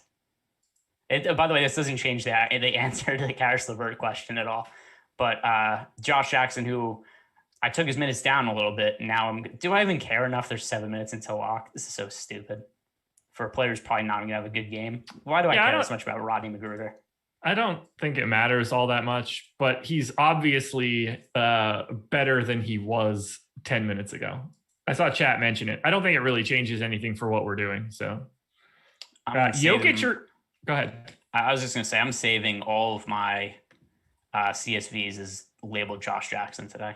There you go. Jokic or Giannis in a DK single entry? Giannis. I agree. FanDuel thoughts on, and this one's interesting because I don't think we said his name, Gordon Hayward. I don't have any lineups with Gordon Hayward. And I've one. It's just because there's so many players that I think are good options at small forward today. I literally have infinitely more lineups than you do with Gordon Hayward. Yeah, you do. And let's see, maybe I'll get to one when I do my latest run right now, updating for Josh Jackson. So far, it doesn't look like it. All right, it's 54. Have we gotten an ownership run in the past couple minutes? I assume we have. Yeah, 2 minutes ago. I'm going to drop that in there, refresh this. And if it throws all of my stuff out of whack, I'm just going to unrefresh it. Just start crying. Well, no, I'm just going to undo it. Like, I like where my exposures and stuff are right now. but I would like to get accurate information. If it doesn't swing anything too crazily, I want the truth. However, if it impacts anything that I've already done, I want out of that. Fair enough. All right, so the refresh is on. Okay, it did move people around a little bit. Nothing too crazy. De'Aaron Fox's ownership came up a little bit. I'm okay with that. I don't have much Russ. That feels uncomfortable, but I think point guard is pretty deep. I've got a lot more Jayson Tatum than I was expecting. I am not mad about that either. What is, I have 15% of Tatum. I think we're in a similar, no, actually I'm a little bit higher than that. 26 actually. Oh, all right. That is a lot higher. Yeah. I'm cool with it. Any more thoughts on Bielitsa or Holmes in a DK single entry? I mean, those are players in way different price ranges, but I have more exposure to Holmes. Yeah. That question came from Dave, so I'm sure you can understand why it wasn't a good one.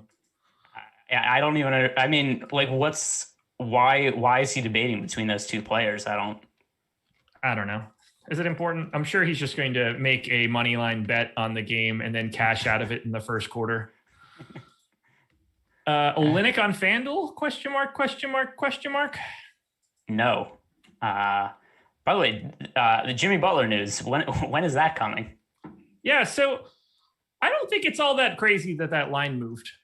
I think it's just ambiguity, but I'm like, he might not play, but I didn't jump on that immediately and take him out. And I do usually react to line movement, but just looking at where 538 has the Heat and the Grizzlies in terms of like current lineups and projected point differentials, it's not that crazy to me that Memphis would be slightly favored at home right now.